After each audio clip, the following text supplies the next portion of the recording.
shift the slide, so that'll give you. Good. All right, so we are now broadcasting, so that means that folks are just joining.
Hi, everyone. For those of you just joining us, we will be starting just a little after 1. We have a couple people who are still logging on, so thank you for joining early.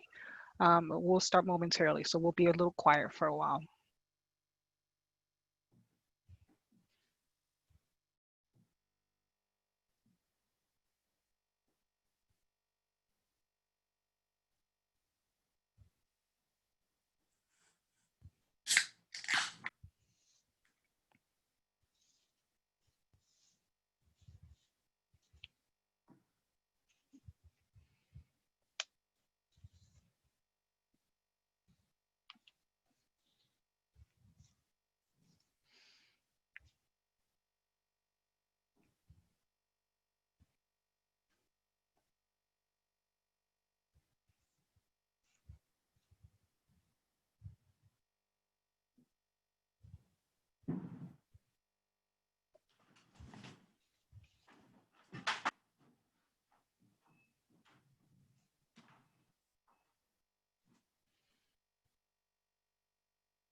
Hi, everyone. Thanks for joining. We're still a little ahead of the 1 o'clock Eastern hour where we're going to start. So we're just going to hold tight, but thank you for joining early, and we'll start momentarily.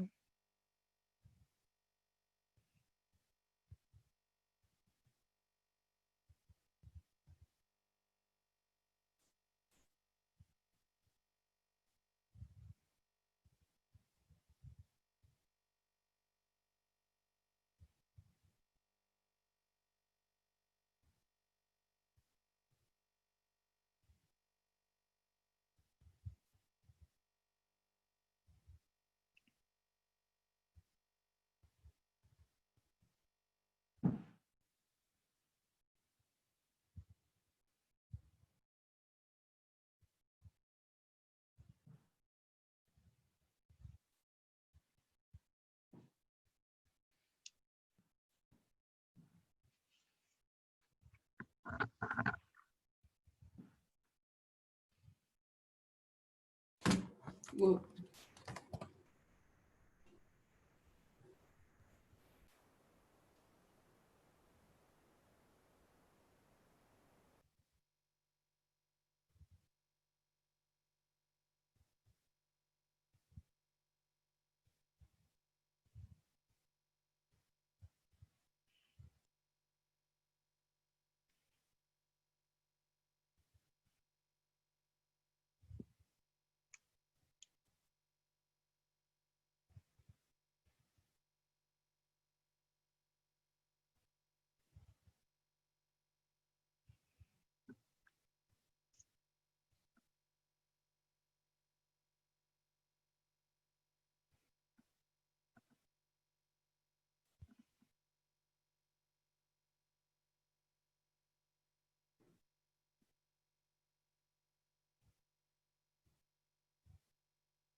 Hey everyone, we have over 100 participants and growing. So we're going to give everybody maybe another minute or two to sign on and we'll get started with our program today. Thank you for joining early.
All right, everyone, I think it is 2 minutes past the hour, so why don't we go ahead and get started.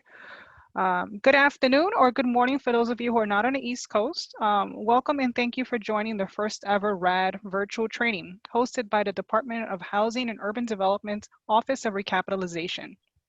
Today is day 3 of our 5-day training. Over the next few days, you'll hear from several experts in the RAD field, both internally at HUD and external experts as well. My name is Erica Ruiz, and I am your host today along with my colleague at Enterprise, Michelle Granger. All participants are muted upon entry. For any technical assistance, please send us a message in the chat box or email and call the contact listed on the screen. As you know, this training will take place over 5 sessions spread out over the next few weeks. Each day will cover various topics and include panel sessions from PHAs that have been through the process and others. Throughout each session, we will also have a virtual advice booth that you can join at any point during the day and talk to RAD experts and folks from the RAD resource desk about specific questions you may have. Look in the chat box for information on how to get into that Zoom portal. For the best viewing experience, we recommend that you switch your view up on the upper right-hand corner to speaker view. This way, the screen is focused on whoever the presenter is at the time and the presentation. We have reserved time in each of the presentations for questions. And now I want to share a couple ways that you can ask those questions. So first, We suggest you submit questions through the Q&A feature, and our presenters will respond to your questions as they can throughout the presentation. Click the Q&A icon at the bottom of your screen and then submit your questions.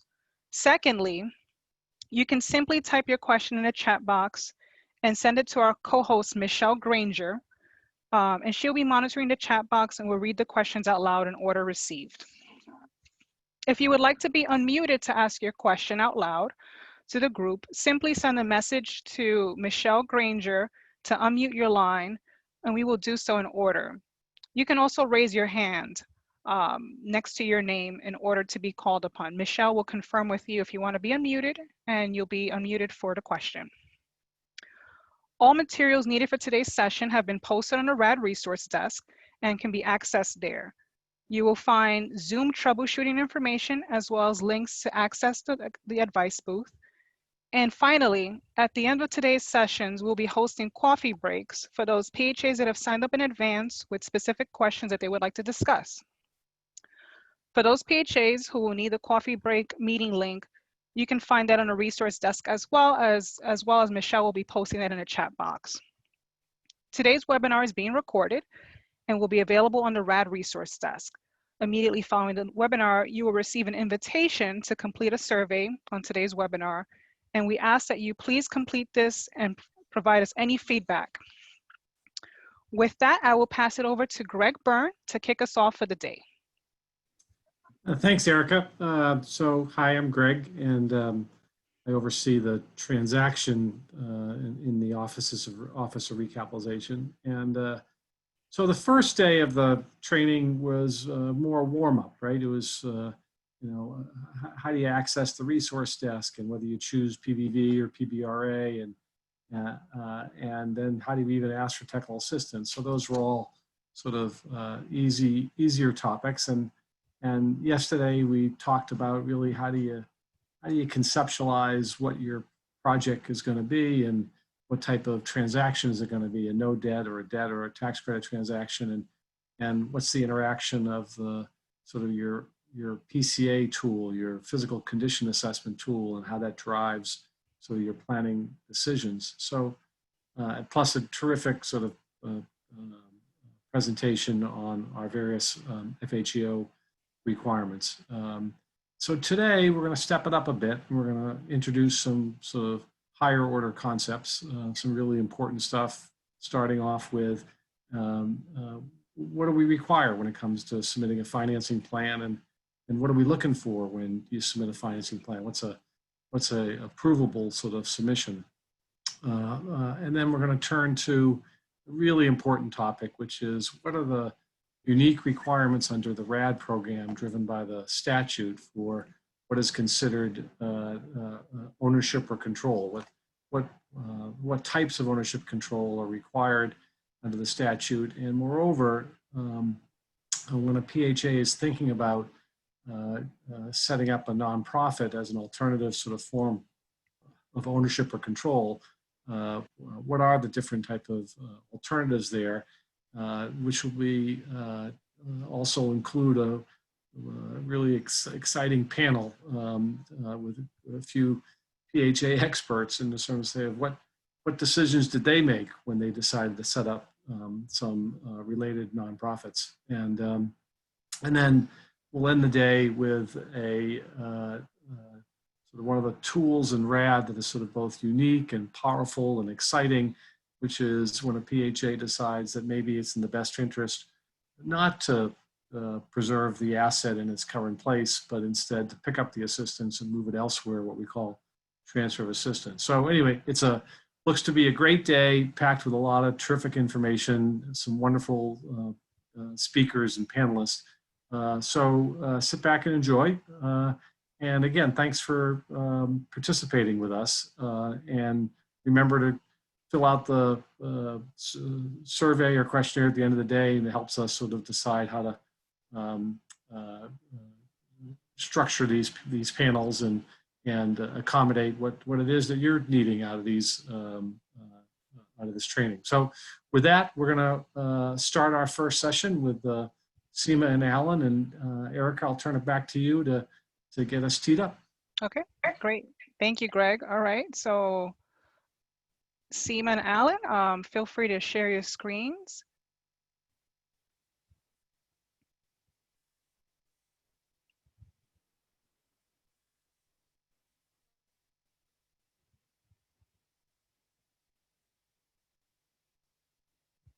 And Seema, you're on mute. Sorry. All right, no problem. Okay, I think we're ready to roll. Okay. Good afternoon, everyone. My name is Seema Radhakrishnan. I am the branch chief in the Chicago office for RECAP, and with me today is Alan Kaufman. He is another branch chief in DC, and we oversee a group of transaction managers for the office of RECAP. Hold on one sec. I'm just going to adjust something real quick here. Okay. And yeah, if you can share your screen for the presentation. Oh yeah, it didn't work, huh? Okay. All right, let's try that one more time. Yeah, let me try it one more time. Sorry, everyone. All right. Share, and then, there we go. All right. All right, perfect. Okay, so today we're going to be highlighting and discussing a few of the ins and outs of submitting the financing plan. So by now you've already had sessions on the resource desk, e-tool, fair housing, and various conversion strategies. So we won't be repeating too much of that, but we wanted to touch upon some of the longer lead items, and very importantly, we wanted to touch upon the concept call, since that's something new that we've introduced in this revision. So before I go on, Erica, if you could cue up the poll, little sort of know your audience poll. Okay, you should see the poll. Okay, so we want to get a feel for who's in the audience here, since it's hard to have people raise their hands and for me to see faces. So the first question is, I'm a very recent CHAP awardee, and this is all very new and exciting to me. So you're super eager and excited about this. And then next is, I've closed on a few RAD transactions, but I'm just really dying to do more. And then the last one is, I've closed on so many RAD transactions, I could probably give this presentation. So don't worry, I can't see how anyone's answered these, so please be honest. And again, it's really just to get a feel for who the audience is. And while we're waiting for those results, I'll just go over the agenda really quickly. So first, we'll talk about milestones and building blocks that are involved in planning your conversion. Then we're going to take a bit of time and focus on the concept call, since it's something new that we introduced. And then we're going to talk about what happens after the concept call, and how you go about submitting a financing plan. And we'll give you some tips of the trade and things to make it go smoothly. And then we will hopefully have time at the end for questions. Okay, Seema, I'm going to end the poll. All right. And share the results. Ooh, awesome. Okay, 66% of you are brand new, which is great. And then we have about close to 30% who've closed on a few, and then no one really thinks they're an expert. So I guess I might be able to tell you a thing or two, and I might be able to teach you a thing or two. So that's great. Okay, awesome. So next, we're going to just go over milestones and building blocks. The milestones we'll touch upon, but more importantly, we want to cover some of the really major building blocks that are required for your financing plan. And these are items that you need to get started on early in the process. Okay, so in terms of milestones, all of you know how the CHAP award process goes, since most of you have just gotten your CHAPs.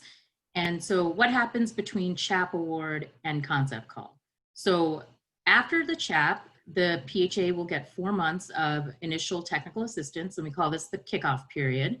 And a PHA that's new to the program will get an email from the kickoff call coordinator, and they'll schedule a call to go over some of the initial items that you need to do before moving to the concept call phase. Now, after the After that, and you're moving to the concept call, you will go ahead and request that. And this is really kind of the gateway to being able to submit your financing plan. So really the only date to keep in mind here, the only milestone is that you have 270 days from your CHAP issuance to submit your financing plan. If you think you're not going to meet that date, then we are relatively flexible on extensions as long as there's a reasonable justification. But if that extension exceeds 6 months, then just keep in mind that you have to hold or show evidence of an additional resident meeting. Okay, now moving on to key building blocks. So these are all the items that you need to get done very early in the process. First is, and we'll go into some of these in a little more detail. So first is PIH approvals, which Alan will discuss. And these include items such as PIC removals, addressing EPC and CFFP debt. And this is where your local field office really plays a crucial role.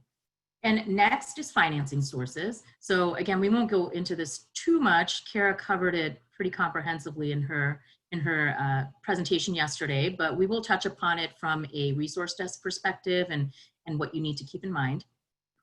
Next is the CNAE tool. And again, I'm not going to talk about this at all, really. I just wanted to put it up here as a reminder that this is one of the key aspects that you need to get done early. And Robert gave a pretty good, a really comprehensive overview of the e-tool and just what you need to look at. So that's just up there to remind you that it's a longer lead item. And then next we'll talk about environmental reviews, and I will spend a few minutes on this because it is so crucial, and this tends to hold up a lot of projects if it isn't done early in the process. So I'll go over that a little. And then we will touch upon upfront civil rights reviews, which you got a little taste of yesterday with Alan and Celia, but just wanted to also remind you of those longer lead items. So with that, I'm going to hand it off to Alan to talk about PIH approvals. Good afternoon, everyone. Okay. These are items that you always want to get started on early in the process. If your PHA has EPC debt, CFFP debt, OFFP debt as well, you need to consult with the local field office. If your EPC debt is only on this particular project, then you're going to have to pay it off at or by the RAD closing. Same with CFFP debt if it's your only deal which has CFFP debt. On the other hand, if you have 20 different AMPs, all of which have EPC debt or CFFP debt, you may have to pay off a small portion of the debt at the RAD closing or none, depending upon how much of your capital fund annual grant will be reduced if you remove the units in this particular AMP as part of the RAD transaction. And again, this should be relatively routine, but it's one of those things where you shouldn't forget about it. And if indeed you do have existing debt, you should get in touch with the field office ASAP. PIC removals. In the RAD program, one of the things that will happen as part of the transaction is that the units will be removed from PIC. And you have to start off with that PIC removal application, which in the end gets approved by the Special Application Center in Chicago, and you need to get that started early. So if there are any questions from SAC to the PHA, they can be asked and answered early in the process. Occasionally, closings are delayed and because of incomplete PIC removal data. So that's something that should get started soon. Non-dwelling certification.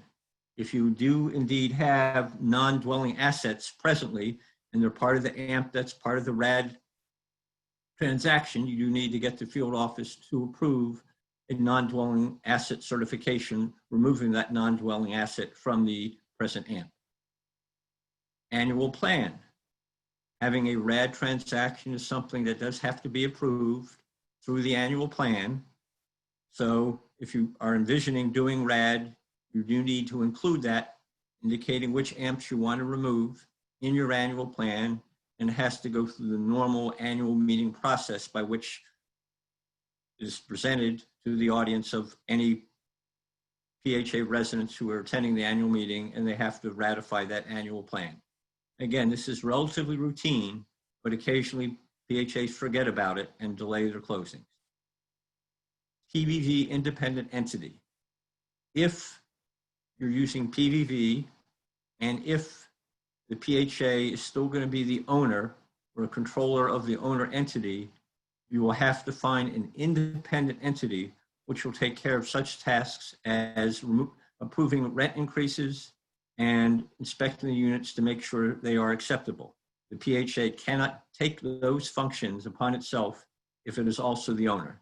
So you do need to find an independent entity and make sure that the local field office will approve that independent entity.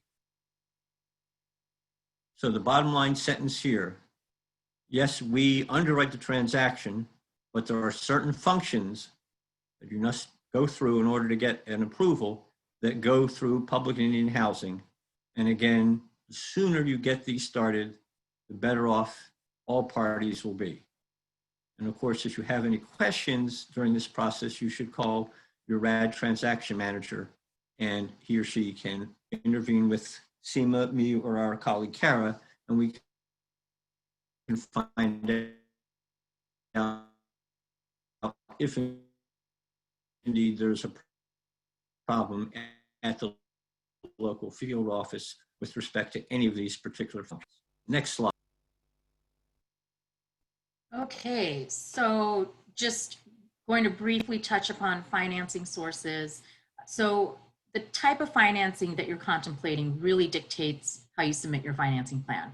And I think everyone got a taste of that when Robert went over to the resource desk and showed you the various grids that were there. So it's really important for you to make sure that you designate your project correctly. So in that, the resource desk will really lead you to uploading the documents you need to upload based on what type of transaction you're doing. So, first we've got a no debt transactions. These are relatively straightforward. And, for instance, these you won't have to upload any sort of letters of commitment from your financing sources because it's no debt. Then we get to the debt only deals. And so you'll have to upload, letters of commitment from your financing sources, your banks, and things like that. Then you've got your tax credit transactions, which require a little more information or a little bit more complex. So, whether it be your 9% reservation letter, your 42M letter that's associated with the 4% credits, letters of interest from your syndicators, those are all requirements that you will be prompted to upload if you have a tax credit transaction. And then we come to the streamlined RAD transaction. And these are also, these are considered no debt transactions. So, it's pretty straightforward as well, but there are a few nuances with these streamlined RAD conversions. So if there are any questions or things you're unsure of, then, definitely seek some technical assistance and reach out to the resource desk if you have questions. So here I've just put a little, bottom line statement that the resource desk really makes life easy in this respect, and make sure you follow those prompts and fill out the financing plan grid based on the financing sources that are in place. Okay, now we come to a very fun subject, the environmental review. So I can't emphasize enough how important it is to get the environmental reviews done as early as possible. This is one area that can really cause a lot of delays, and sometimes PHAs don't expect it. So why, just first of all, why is the environmental review so important? Well, it's important for two reasons, really. It's important to make sure that the project itself meets all federal, state, and local environmental standards. And it's also, and it's a safe place for tenants to live, and it's a healthy place. But it's also intended to ensure that the project doesn't have any sort of adverse impact on the surrounding environment. So those are the two main reasons why the environmental review is important. And I just noted down here that the RAD program follows Chapter 9 of the MAP Guide with respect to environmental reviews and requirements. And for those of you who might not be familiar with the MAP Guide, that is essentially the guide that dictates all requirements for FHA insured transactions. So we follow those requirements as well. Okay, so some of the key components of an environmental review. First, you have the Phase 1 environmental site assessment, or Phase 1 ESA, And I'm not going to talk about this at all, but just to say that this is what your environmental review is really based upon. It's a very large report. It's always conducted by a third-party provider. And you know, it's a very technical report, but it lays out all the environmental requirements. If there are any sort of mitigation things or any problems, this is what your environmental review is based on. And then next, I will talk a little bit about the two different types of environmental reviews. We have Part 58s and Part 50s. And then finally, I'm going to talk about HEROES, which is the HUD Environmental Review online system. So first, I'm going to talk about Part 50 versus Part 58. And this nifty graphic here gives a pretty good summary or snapshot as to which review applies to which type of transaction. And as you can see, there are a few different permutations of this, but the bottom line is that if you are electing to go PBV, then you're subject to a Part 58 transaction. And if you elect to go PBRA, then you're subject to a Part 50 transaction. And I'll get into that a little bit on the next slide. But the nuance to note here is that if it is an FHA insured deal, so if you're going out and getting a 223F or a 221D4, then it doesn't matter if it's PBRA or PBV, it will always be a Part 50 transaction. And that review is always done by the FHA team. Now, in terms of Part 58s, those are conducted by the responsible entity. So the responsible entity is a unit of the general local government where the project's located. So it's typically the city or the county or some kind of municipality. So they will actually do the environmental review, and we will rely on that review for our, for our purposes and for the financing plan. So I have a little note down here. Unless that our responsible entity cannot feasibly act in that capacity, then HUD will take over that review. I kind of call this the nuclear option because we don't really like to do this, but if you are having trouble with your responsible entity, if there's any resistance or you're having trouble even locating a responsible entity, then definitely reach out to your field office and they'll be able to assist with this. Right. Okay, now on to HEROES, which I don't know how many of you have had a taste of this yet, but this, like I mentioned, is HUD's environmental review online system. So now Part 50s, all Part 50s it's mandatory for them to be submitted in HEROES directly to HUD. And I will mention, I forgot to mention on the previous slide, but all Part 50 reviews are done by the RAD transaction manager. And if it's an FHA insured transaction, it's done by the FHA team. So now if it's a Part 50 review, we're all required to use HEROES to complete those reviews. And that was made mandatory as part of revision 4 of the RAD notice. Now I also have this little note here in blue that technically the PHA or your consultant or other parties can submit the HEROES or input it, but we highly recommend that your partner, which is the firm that does the third-party review and the actual environmental review, we highly recommend that they input that into HEROES. It's just a really complex review and it requires a lot of knowledge and expertise. So there's a lot of room for error there if your actual partner doesn't input that to HEROES and you try and have a go at it on your own. So I just wanted to highlight that. And just another reminder, another new thing as well is that radon testing is now required on all RAD transactions. It used to be highly recommended, but now it's required. So that's also something to keep in mind as you go through the environmental review process. And then lastly, we've actually put out a really nice quick reference guide on what's required for RAD environmental reviews. It's almost like a Cliff's Notes for what's required. And you can find that on the resource desk. And I highly recommend that all of you take a look at it. It's not a very long document and it's really nicely organized. So definitely keep that somewhere handy to refer to. Okay, now back to Alan for civil rights reviews.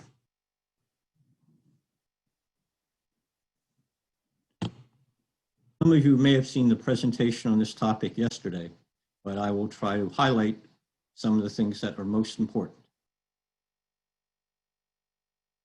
RAD transactions must complete what's called the accessibility and relocation checklist.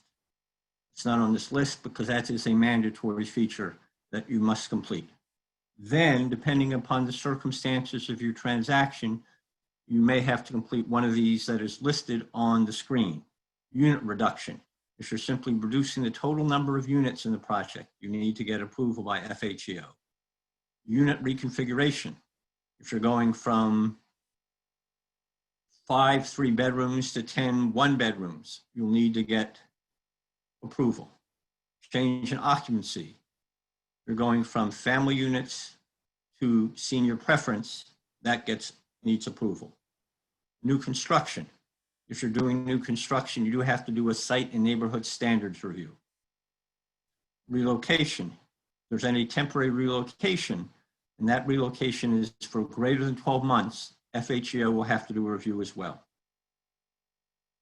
You first complete the concept called checklist, which has check boxes for any of these. And if you check that any of these applies to your transaction, then when you go to the RAD resource desk, there will be a drop down for FHEO, and there'll be a portal through which you can upload the information requested concerning any of these unit reduction, unit reconfiguration, change in occupancy that you're proposing. What you should do if you're doing one of these is take a look briefly at yesterday's presentation, which is saved. And on one of those pages, there's a link to the 2016 RAD notice specifically dealing with fair housing and civil rights. And what that will do is give you specific instructions as to the evidence that you need to submit to FHEO in order to get approval of unit reduction, unit reconfiguration, et cetera. Generally what happens is that once you upload your documentation, the FHEO staff gets up to 60 days to prepare a response. Normally it takes much less time. When they prepare the response, it either says approved, in which case you're good to go, or it might say disapproved, but whenever it says disapproved, it says with opportunity to resubmit, and that letter will also give you instructions as to what was missing from your original submission. These are very important and they can take time. So as with other things Seema mentioned earlier, if any of these apply to your transaction, please start uploading the information ASAP.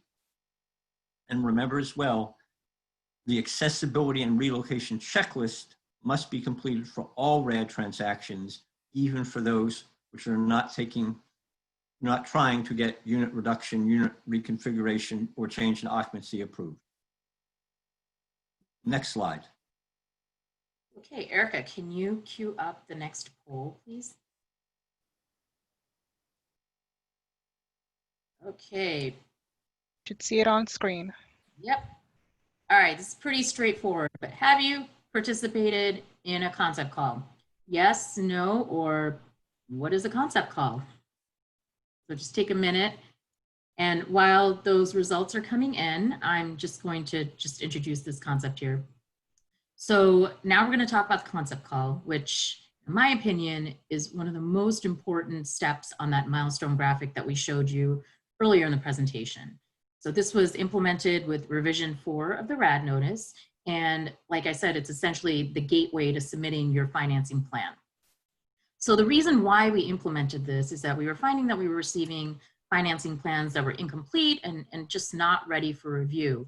So this was causing a lot of delays for the transaction manager, having to go back and forth with PHA for missing information and having to push the project aside and then pick it up again. So definitely not an efficient use of anyone's time.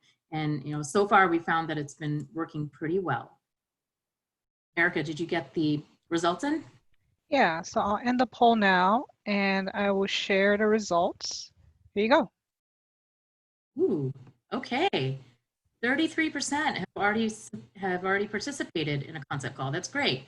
And then we've got the majority of people, 47% have not. So this will hopefully be beneficial.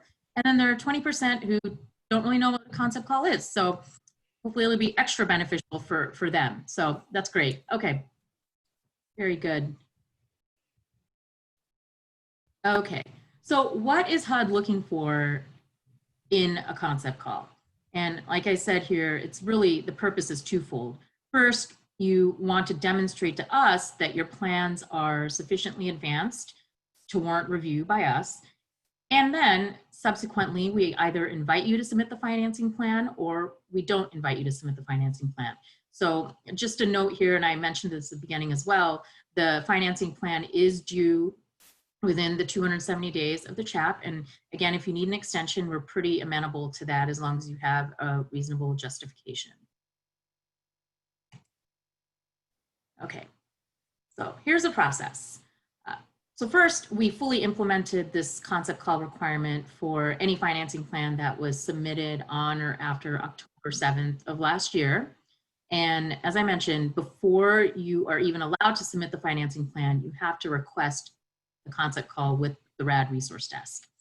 So the resource desk will actually send automatic reminders 60 and 30 days prior to the financing plan due date if you haven't requested one. So it's kind of prodding you along to see where you are and saying, hey, are you ready yet? Do you need an extension? And just, it's pretty good about sending out those reminders. So then once we get that request for a concept call from you, we assign that to a transaction manager who will then reach out to you to schedule the call.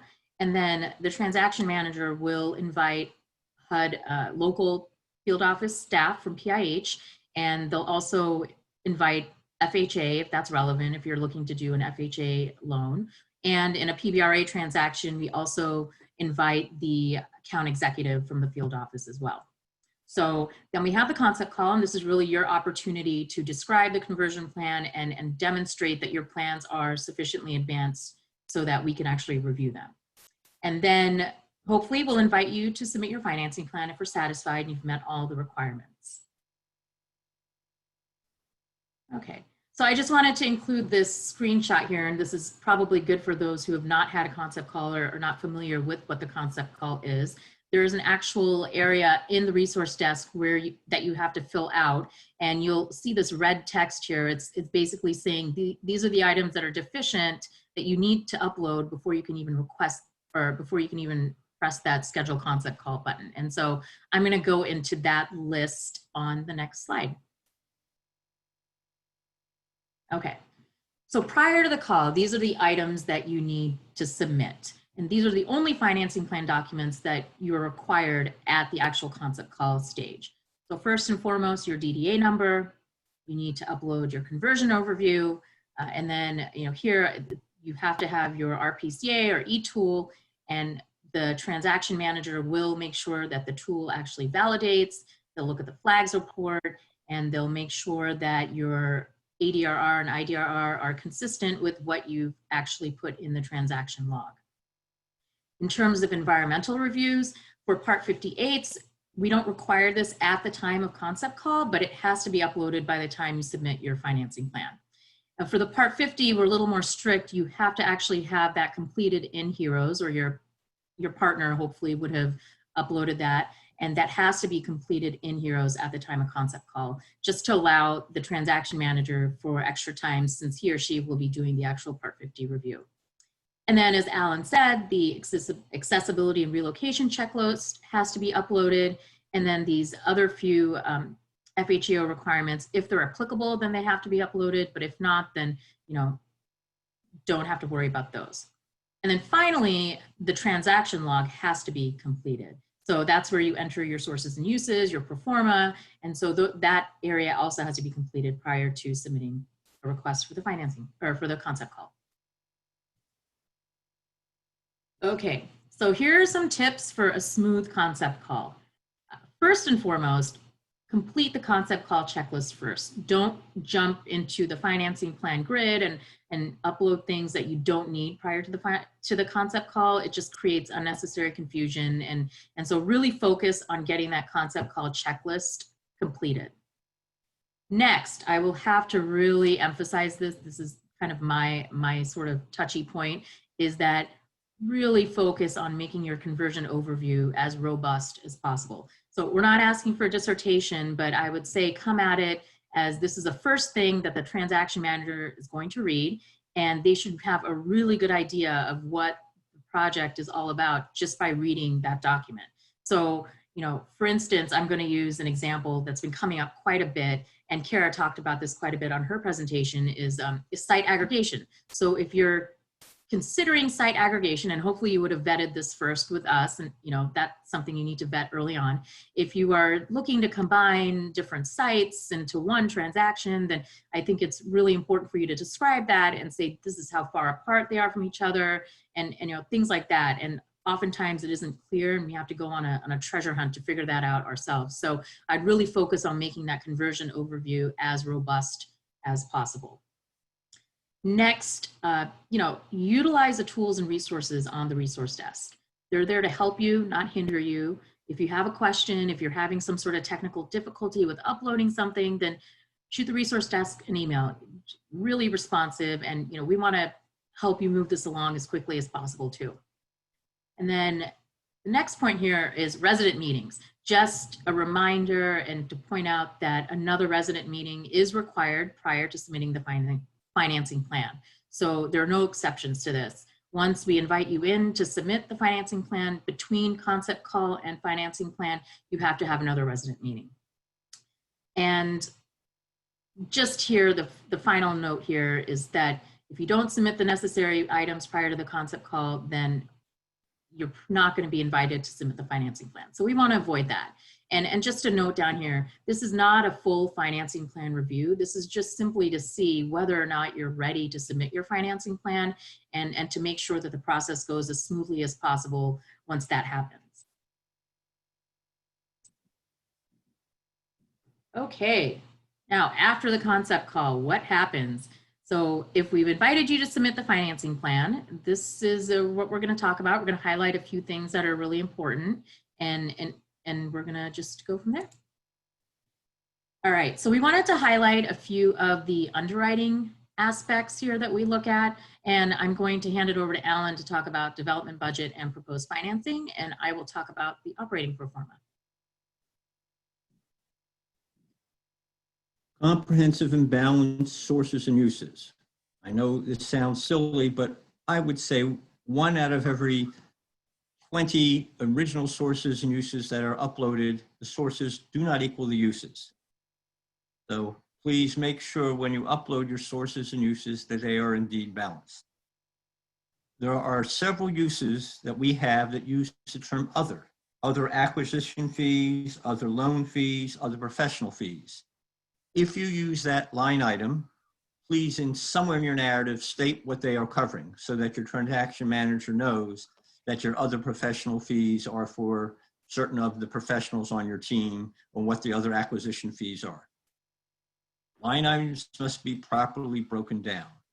Obviously, we want to make sure that the architect's fee is accurate, engineer's fee, accurate, etc.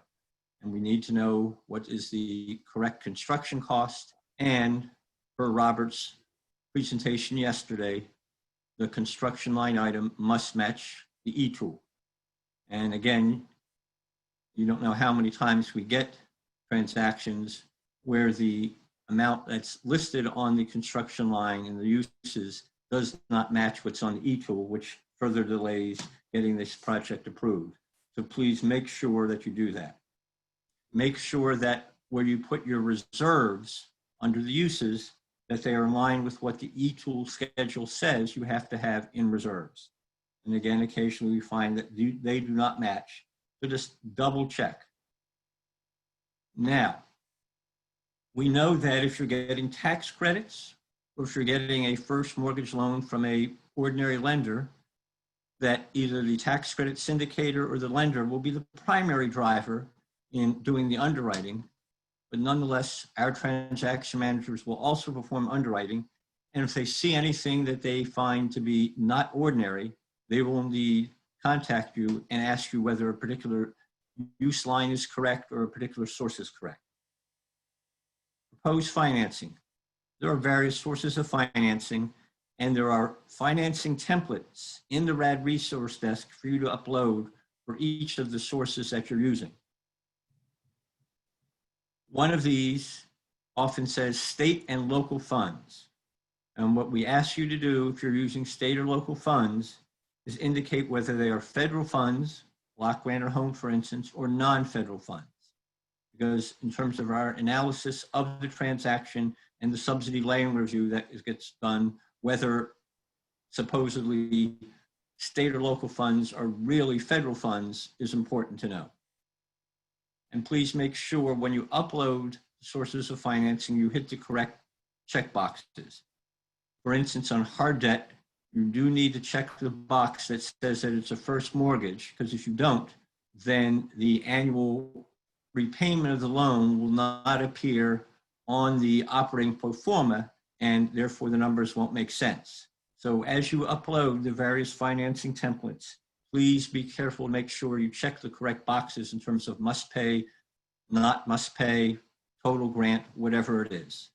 If it's tax credit equity, make clear whether it's 4% tax credits or 9% tax credits. Commitment letters. Please make sure that any commitment letters that you submit for either your tax credits or for your hard debt are dated no later than 60 days prior to your financing plan submission. And as was discussed yesterday, please note that your first mortgage loan term must be 17 years or longer.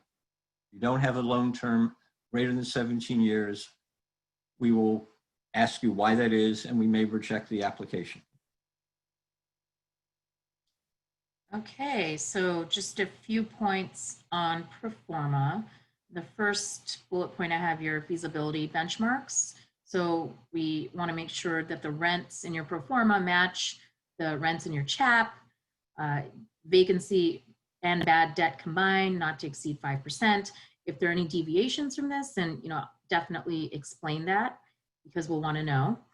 And then next is pilots. If you have a pilot agreement, a lot of times sometimes PHAs will just upload a letter saying we have a pilot, but we really need the legal opinion to confirm if there's a pilot agreement in place or not.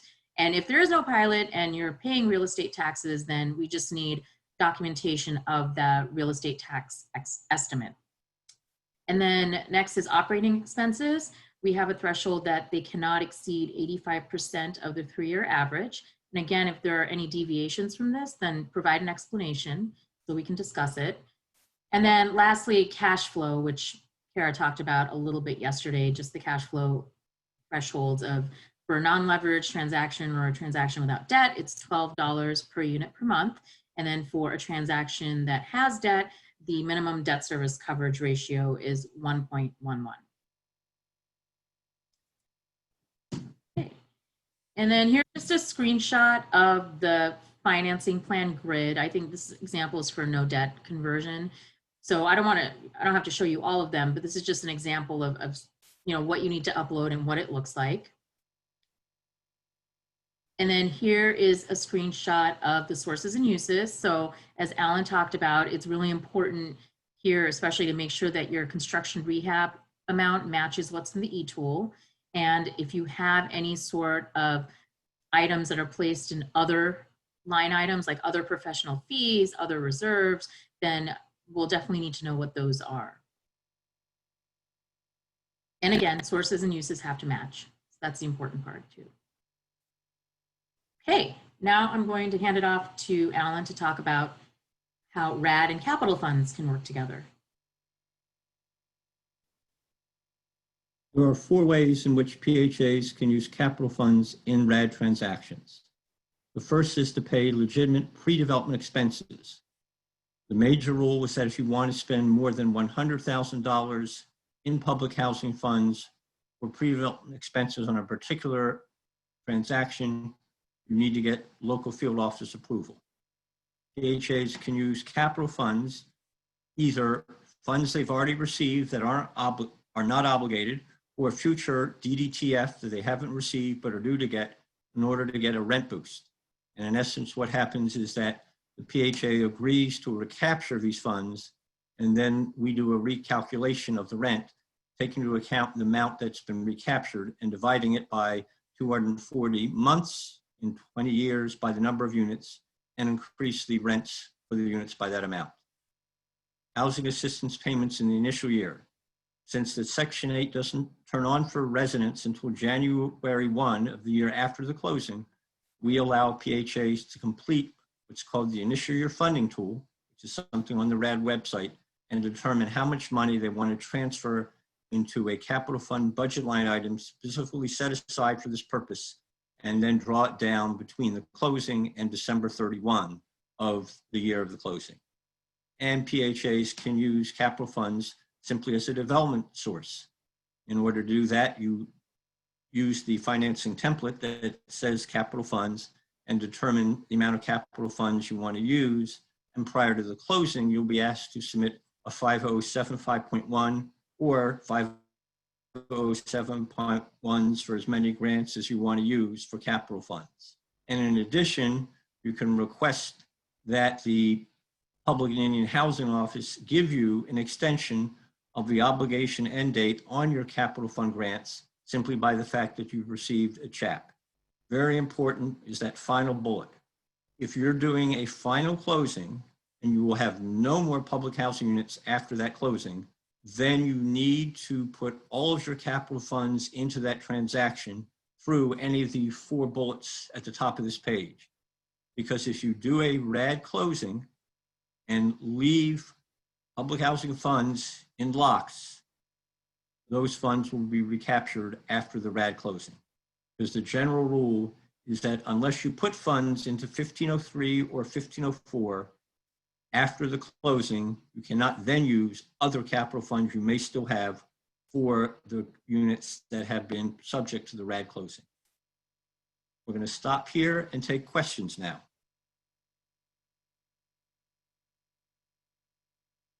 Okay, great. So Christina is going to facilitate our questions. We have a few in the chat box. So Christina, why don't you go ahead? The first question is there a waiver due to COVID-19 that allows an extension for the financing plan beyond the 6-month period without holding an additional resident meeting?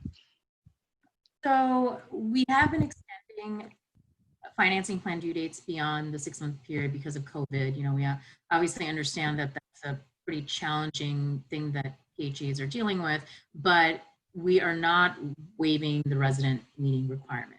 So, you know, we've put out some FAQs on this, just, you know, we're not waiving the resident meeting, but we have put forth some suggestions on how to address resident meetings outside of actually having group meetings, which isn't safe right now with social distancing. So, you know, there have been PHAs have been pretty creative with how they've done this. So I'd really encourage you to take a look at those FAQs. But the short answer is we will grant extensions beyond 6 months, but we won't waive the resident meeting requirement. Thank you. Next question is the TM assigned at the CHAP award and the one who is setting up the kickoff call for the new PHAs? No, that'll be done by Enterprise, right? So the TM only comes in once that kickoff call period is done, and you know they're sort of on their own after they've done that initial TA, and then they'll come in, request the concept call, and once they've requested it, then Alan, Kara, and I get together and we do the assignments to the TMs.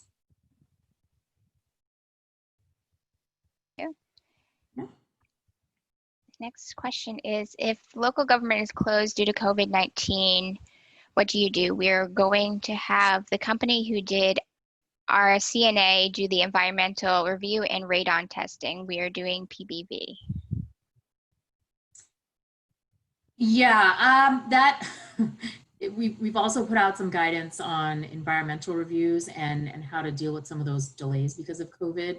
So you can still request an extension, and we've gotten a lot of extension requests just with the reason being, you know, there have been delays in our environmental or our PCNA due to this, and we can't get in and inspect units. So I would say first and foremost, request the extension, but then I would encourage you to also look at those FAQs because I think we have addressed those items in terms of how to do radon testing and how to address that. But I think those are all items though that still need to be done before we'll even issue an RCC. So it might be delayed, but you know, we're flexible in terms of giving a financing plan extension. Thank you. The next question is the updated RAD ER guidance states that there are 2 RAD-specific exemptions for radon testing. Can you please clarify what those exemptions are? I will have to get back to you on that because I don't have the ERR guide up in front of me, but I will address that offline. Sure, no problem. We'll keep that one around. Just a reminder. Is there a shelf life to the environmental review? Yeah, I think it's if you're on the line, maybe. I think is it a year? Or no? I think it might be a little bit longer, but I'll just confirm that. Great. We'll keep that one just so we'll have a written response. We have several questions that are related to COVID. That I think Oh, it is a year. Sorry, Christina. Okay, great. Thank you. You can cross that off. Okay, we'll do that. So the next set of questions we have are related to COVID and the Zooms. Zoom meetings. We've sort of touched on that, but wanted to just kind of address some of these different issues. As far as during the COVID period, is a Zoom resident meeting sufficient? Yeah, so we put forth some ideas on how you might want to address that. So if you have the ability to do a Zoom meeting and reach your residents in an appropriate manner, and they all are able to participate, then I think that's okay. But a lot of people, what they've been doing is some kind of combination, like they'll have some kind of teleconference and they'll have a comment box and they'll do a combination of that. So if you are unsure of how you're approaching this, and if you want to just make sure you're approaching your resident meetings appropriately, then I would definitely just reach out to us and we can help you. You know, we can better help guide you in terms of if we think that's okay or not. Great, thank you. Next question is, can you use previous year replacement factor or DDTF funds for the rent boost? Ooh, I'm gonna let Alan take that question. Yes, you can use previous funds as long as they're not obligated. Thank you. So next question is, can capital funds be loaned to a RAD project and repaid through cash flow? Very difficult question. We will give you an answer back on that one. That's not an easy question. Okay, and so I think we're trying to give you guys a little bit of a break. So I know that we have a couple of the RAD team on board to answer some of these questions and inform, because I know we got an avalanche at the end there. But thank you, Alan and Seema, for your presentation. And thank you, Christina, for reading out the questions. In order to give you guys and keep you on schedules, and I want to respect that and give you guys, a beverage or snack break, let's resume at 2:05, and we'll have our next session there. So you guys can feel free to stick around, put yourselves on mute, and we'll be here to resume the presentations again at 2:05. And again, thank you for Alan and Seema and Christina for the session. Thank you. Thank you. Thanks.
Hi, Kathleen.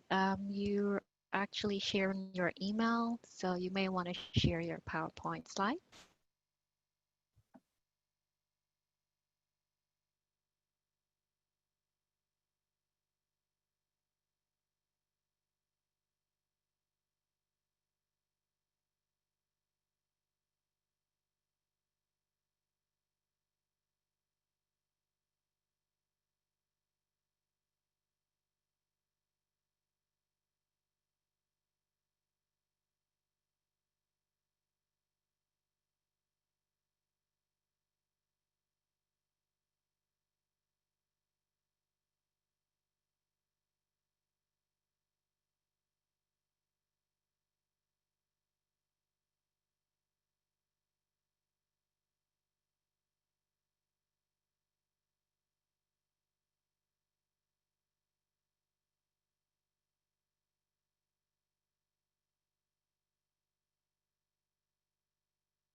It's Kathleen.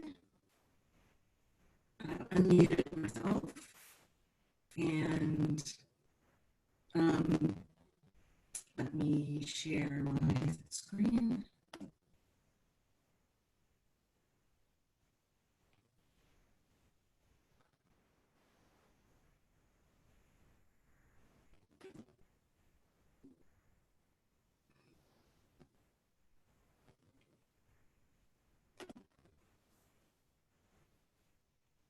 Oh, welcome back, everybody. Kathleen is going to be your next presenter.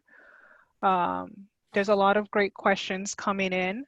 So we will be continuing to document the questions from the last panel and be able to answer those at the end of the conference. So if your question wasn't addressed in the last session, please know between the chat and the Q&A, they're being accounted for and they will be addressed. And again, please keep those questions coming. We'd love to answer them all. And also, if you have very specific questions, you may want to also head over to the advice booth. There's some live folks there, RAD experts, who are able to answer some questions, as well as representatives from the RAD resource desk. In the meantime, Kathleen will be presenting next. So Kathleen, if you can share, and we can go ahead and get started. So thank you for joining us again, everyone. Okay, so Erica, my screen is showing that I am sharing. So let me just get out and get back in. Okay, yeah, give it one more try. Okay, here we go.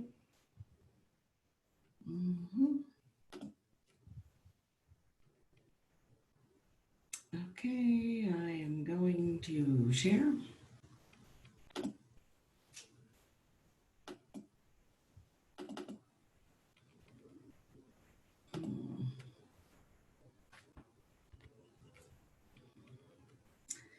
Okay, hang on.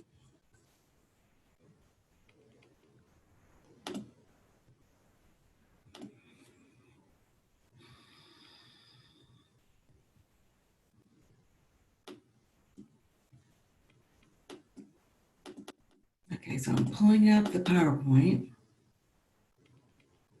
but it's not showing in your.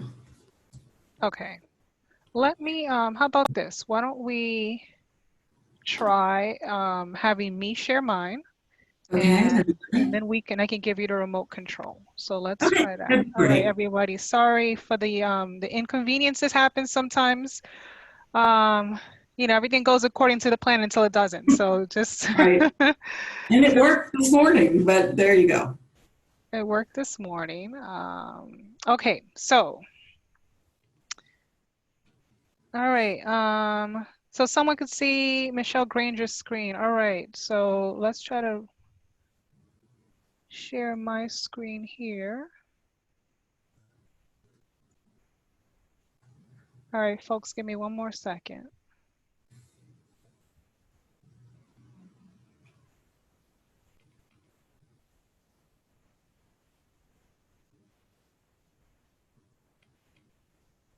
All right, Kathleen, does that look familiar? That looks very familiar. All right, so I'm gonna So hit this- the slideshow and Perfect. maybe you could just tell me, I can pass you the remote control. Okay. All right, let's try that. Okay, let's see. And it goes out. Let's see.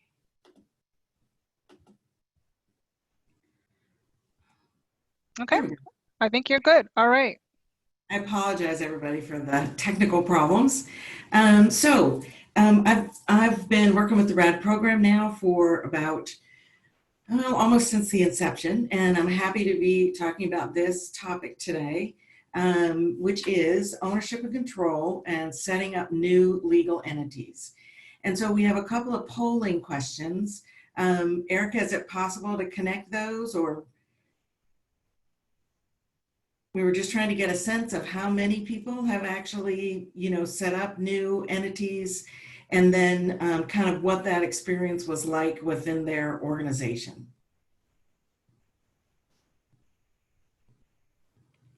Okay, so here's our polling questions. So has your PHA set up a separate entity? You can be no, or yes, a nonprofit, or yes, a for-profit. And then the second question is, who was the hardest to convince to set up the separate entity? Was it your CEO? Was it your board, who often have a lot of questions and issues with setting up entities?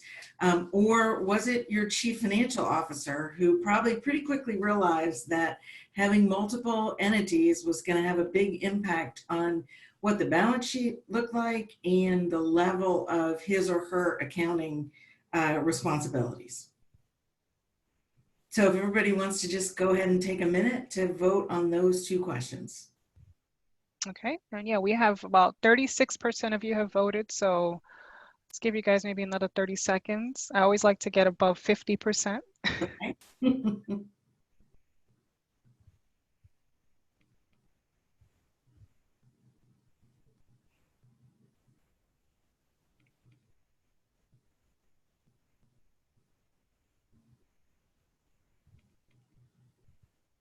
And All while, right. Yeah. oh, go ahead. No, I was like a few more. We're almost there. But go Okay. ahead, Kathleen, if you have anything to add. Yeah, one of the things I really want to emphasize right here at the beginning is that corporate law is governed by state law, so that it's really difficult to tell you for sure, yes, you're in Illinois, and in Illinois you should set up this kind of a corporation. Some states have LLCs, other states limited liability corporations, other states use limited partnerships, which are essentially the same thing, just under different names. So I just want to emphasize to people that we are doing our best today, accompanied by some great panelists, James Cox and Will Beatty. We're doing our best to give you an overview, but you are really going to want to talk to your attorney about how to set up a separate corporation and what kind of separate corporation you want to set up. And then, of course, in addition to state law requirements, if you want to have any kind of charitable deductions for contributions to your nonprofit, then you will need to comply with federal Internal Revenue Service requirements. So we'll go into that in a lot more detail. So let's go ahead and take a look at the polling results. So 73% of people have set up a separate entity, and that separate entity wasn't set up as a nonprofit. So that's very interesting. And then I think a lot of times people have set up separate entities as nonprofits because they either were running a resident services program that they wanted to be able to get charitable contributions to, or they were setting up a scholarship foundation and also wanted to be in a position to be able to get charitable contributions for that kind of a function. So I'll be interested as we go along to learn more about whether you were setting up your nonprofit for that kind of a function, or were you setting it up for financing or other administrative reasons. So then the question is, who was the hardest to convince to set up the separate entity? So the CEO turns out was the easiest, and 14% of people said the CEO. The CFO, 24% of you said the CFO was the hardest to convince, but pretty much the resounding majority, 62%, said that the board was the most difficult of those three entities to convince about the wisdom of setting up a separate entity. And James and Will be able to talk a lot more about their own experience with that when we get to the panel today. So let's go ahead and close the poll, and we can move to the next slide. Oop.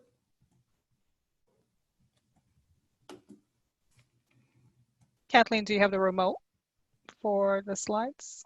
I do, but it doesn't. Okay. Uh-oh. Now I got you back to the wrong place. Eric, if you don't mind, why don't I just... Yeah. No, that's perfectly Yeah. fine. So, okay, I think you're back on track. Yeah, okay, thank you. Sure. Okay, so so the topics we're going to talk about today in particular are the unique ownership and control requirements that the RAD statute requires. And then we're going to talk about when you might want to change in ownership, or a change in ownership is actually imposed by a third party, and that happens most often in a financing type situation. And then we're going to talk about the different forms of PHA nonprofits, what types you can use, what are the advantages and disadvantages, and how to create those. Then finally, we'll talk about the organizational impacts on your PHA of setting up these different entities. Okay, and I'm getting a message that my audio is that.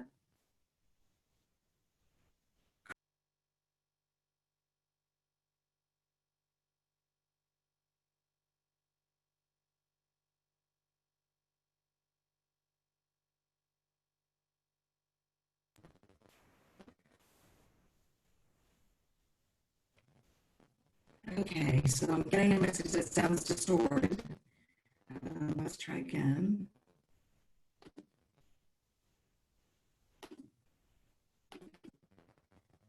Okay, so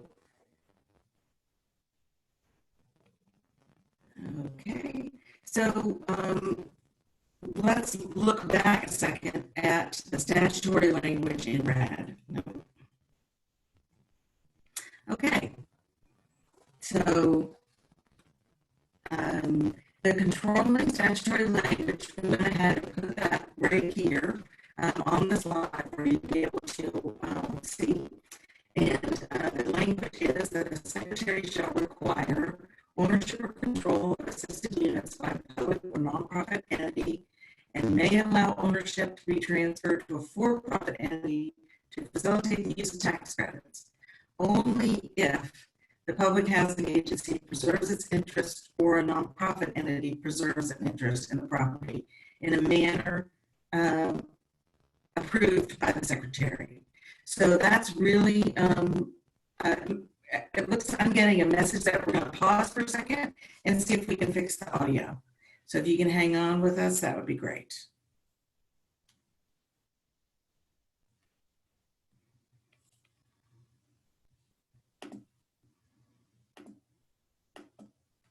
Kathleen, Michaela, I sent you the call-in info. If you want to call in and try using your audio from your phone, that might work. Okay.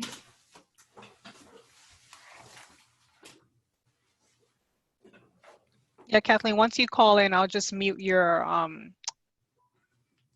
presentation here so that way we don't hear you twice. Okay, and so the call, where did you send me the call in? Is it on the chat? Yep, it's in the chat. It's in the chat, okay.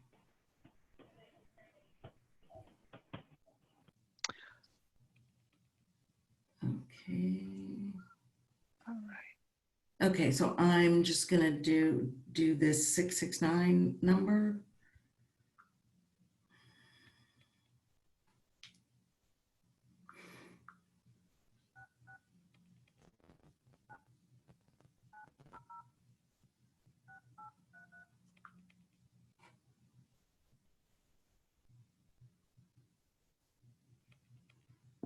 Welcome to Zoom.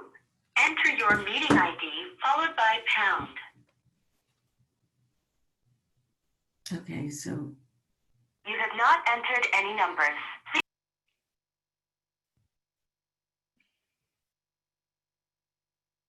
All right, everybody. We'll just give us a few more seconds while we have Kathleen join via audio. We apologize for the interruption, but please stick with us.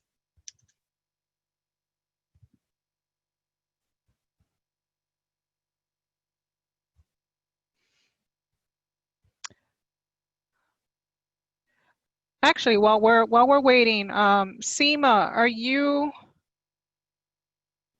available to kind of make an editorial on the presentations? I mean, the presentation from earlier? Yeah, sure. Can you hear me? Yes. Okay. So I think there was a talk about the operating expenses. We're not allowing them to be more than 85% of the 3-year average. So that is what it states in the financing plan guide, but I just want to clarify that we take a lot harder look at them if they are below that threshold. So we'll want you to explain any deviations, but it's not, I guess it's not necessarily that we don't allow it. It's just that we take an extra hard look at them if they deviate from that actual threshold. So sorry if I wasn't clear on that. Okay, great. Thank you, Seema. Mhm. All right, let me check in on Kathleen real quick here. So I can, Kathleen, yeah, any luck? Are you on the phone or are you on the computer audio? I am on the phone. All right.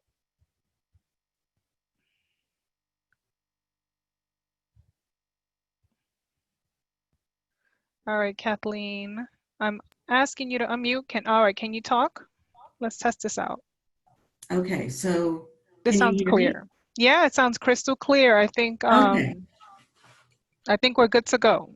Okay, great. Thank you. No problem. All right, so I should go to slideshow again. We'll go to resume. Yeah. Okay. Oh, sorry for that. Okay, so we went through the RAD statutory language, and that language was specifically put in order for housing authorities to be able to use the tax credit program, which does require a change in ownership. But what we want to make clear to everyone is that RAD does not require that change in ownership. In other words, if you are going to do your deal and you do not want to use tax credits, or you don't need to use tax credits, then there is no change in ownership that is required by RAD. The change in ownership is typically dictated by really 3 things. One is the lender in a debt deal is going to require typically that you set up what's called a single asset entity. And so that the reason for that is they want to, if you're going to borrow money on project A, they want to make sure that when they take a security interest in the property and they have you as the borrower, that your other assets are not going to have any impact on the performance of property A. So FHA will most definitely require a single asset entity. And for tax credits is the second reason that you might need to do a change in ownership. And in that case, a for-profit LLC or limited partnership is always required for the tax benefits to flow to the investors. So we'll be talking about that in a little bit more detail. And then the third reason you might want to do a change in ownership is just if the PHA prefers it. There's some advantages and disadvantages, which we'll talk about a little bit later. But we want to be clear that these changes are not required by RAD. Then the last issue that you'll see is that there's no requirement for change in ownership purely as a result of whether you choose PBV or PBRA. However, under the PBV HAP rules, a PHA can't be on both sides of a contract. In other words, the PHA who owns the property can't also administer the HAP contract. So in that case, we'll go through what you can do if you want to use PBV in order to accommodate that rule. If you use PBRA, it's not an issue because the PHA is not administering the contract. Okay, so next slide.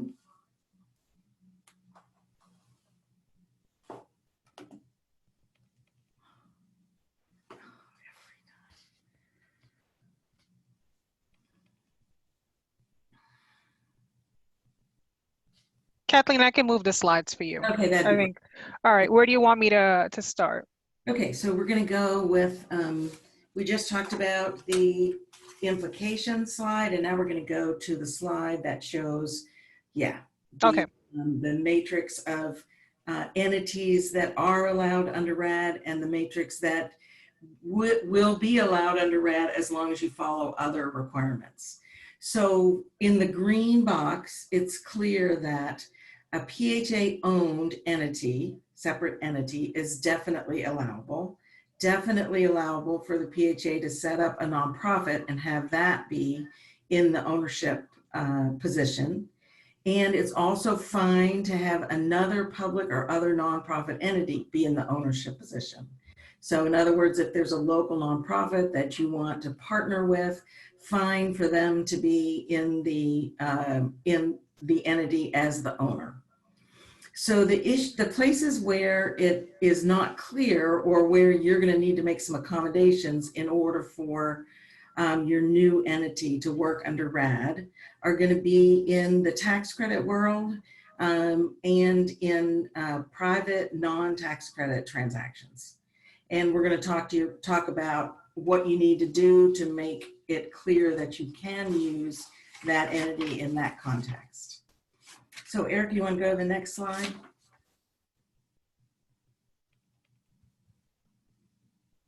Okay.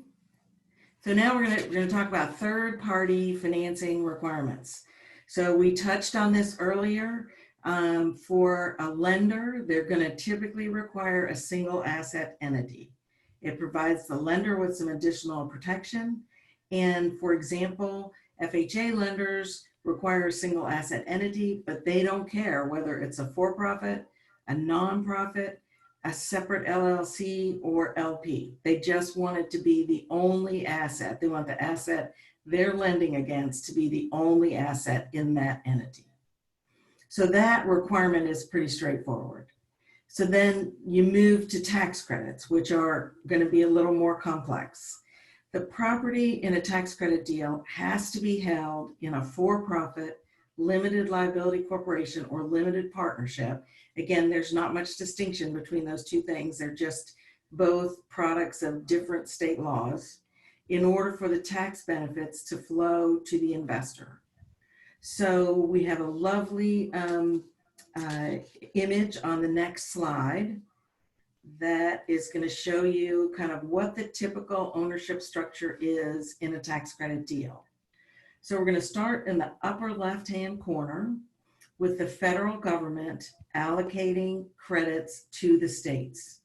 So then you follow that money and tax credit arrow down to the state finance agencies. Those state housing finance agencies allocate the tax credits to various housing developments using what's called the qualified allocation plan. So then those tax credits go to buildings, residential rental development for residents who are qualified and have incomes that are no more than 50 to 60% of AMI. So the rule really is 20% of the units at 50% of AMI, or 40% at 60% of AMI. In a lot of your cases, unless you're doing mixed income, you're going to have 100% of the units at less than 50% of AMI. So who then owns the building? This is where the issue comes in. So the limited partnership, which is beneath the building there, is actually the ownership entity, not the housing authority, not the investors, the limited partnership, okay? And so corporate investors over there in those lovely little urban buildings to the right are going to put money in to the limited partnership. And in return, they're going to receive tax credits. Then the limited partnership is going to use that money to help build that residential development. And the residential development in turn produces the tax credits that are used by the limited partnership. So in that entity within the limited partnership, there's going to be an investor member who's going to own the majority interest, the 99.99% interest. And then you as the housing authority are going to be part of the 0.01% interest that is the managing member. And if we take a look at the next slide, you'll see some more of the characteristics of an LLC or an LP. So again, at the risk of repeating myself, a LIHTC property must be held in an LLC or LP. There's no choice about that. If you want to do tax credits, that's automatically what has to happen. The investor owns 99.99% of the LLC. And you might ask, why do they need to own so much of the LLC? Well, the answer is, let's say you had an investor and they said, well, really, I'd just like to own 50% of the LLC.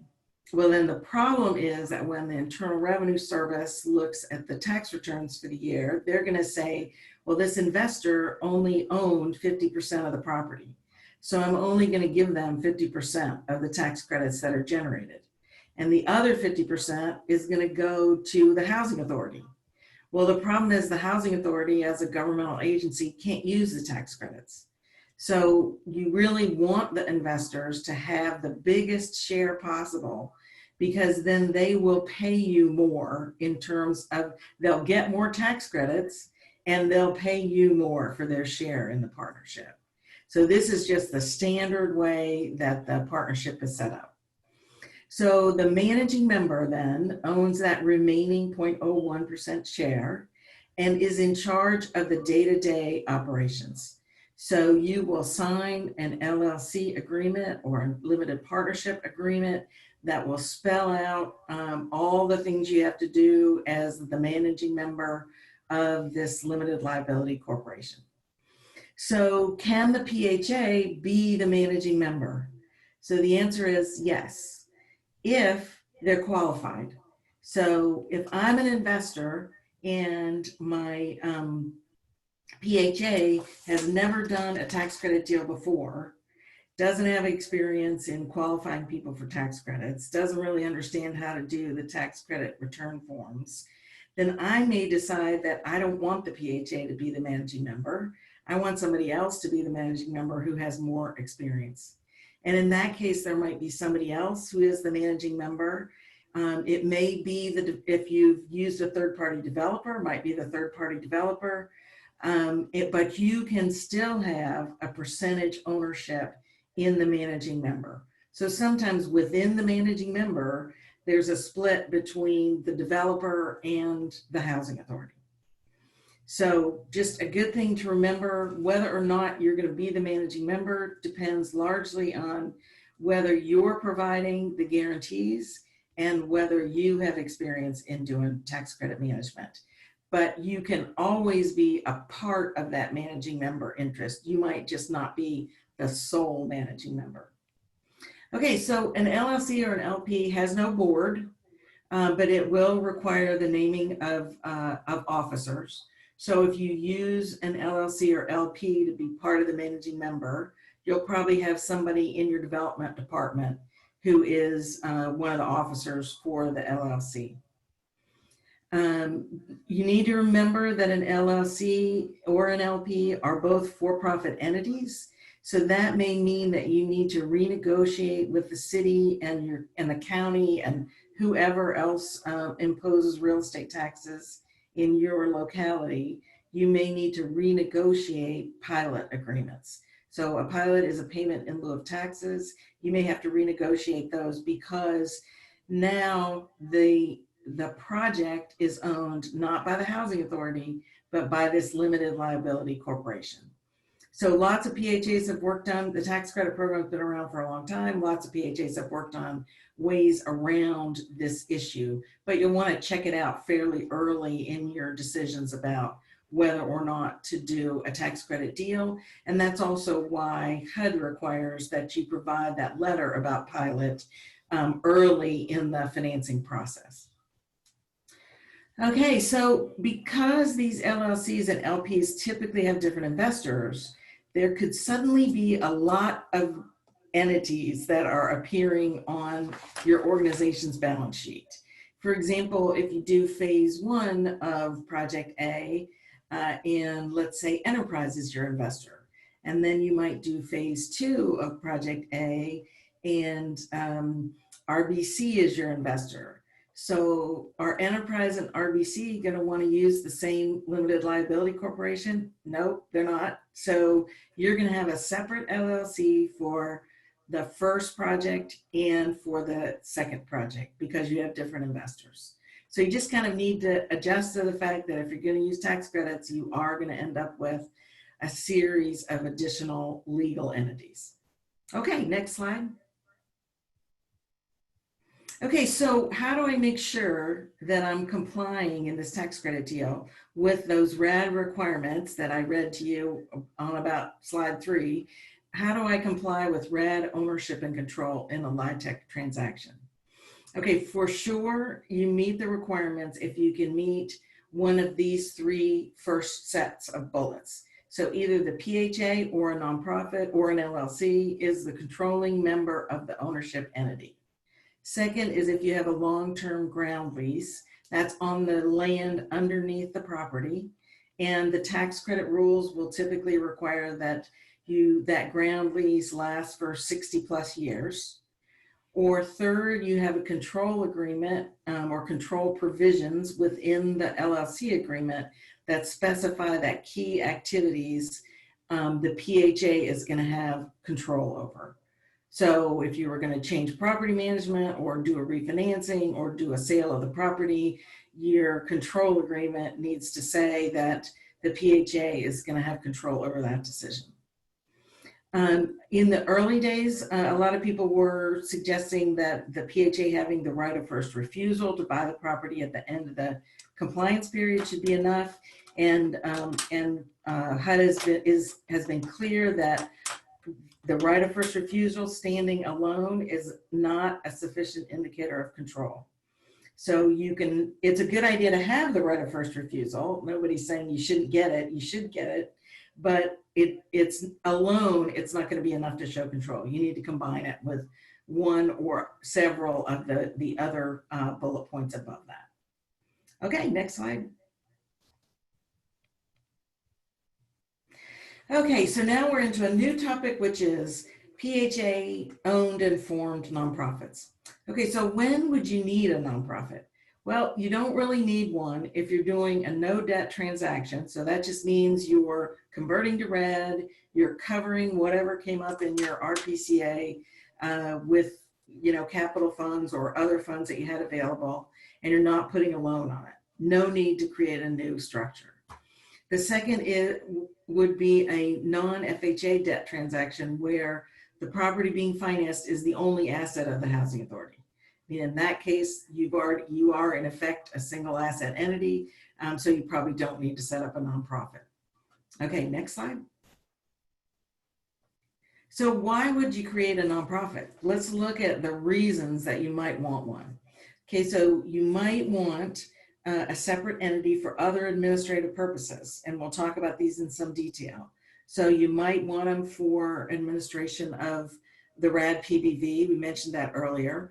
You might want it because there's a provision now that in Section 18 where you can a PHA, well, a separate entity can buy the property from the housing authority, and that separate entity could actually be PHA controlled. It's just required to be a separately created entity.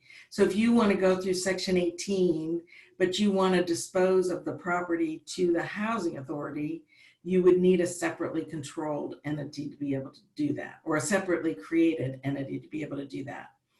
Another reason would be to qualify as a CHODO. That gives you access to additional home funding, but has some requirements for boards that are different, and we'll talk about those. Or, as we mentioned earlier, qualification to receive contributions to resident services, scholarship funds, etc. You may prefer a board structure for community involvement. In other words, if you're setting up a foundation or a nonprofit to support scholarships for students, you may want a board structure because you can select people on the board who may be able to help you with fundraising. When you create a nonprofit, it means that your income is going to be tax exempt, and you may qualify for a real estate tax exemption. Most states will exempt you from real estate tax if you're a nonprofit. Again, you'll want to check with your attorney to be sure. Okay, next.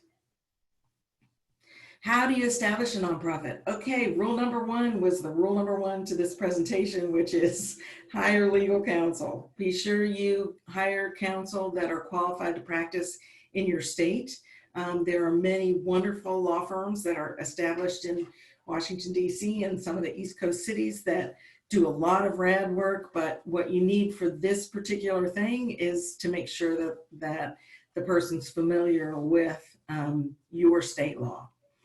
And then you're going to want to identify a qualified board. You'll have to draft bylaws. You want to set up startup funds. You'll have to look at your state law to see what your reporting requirements are.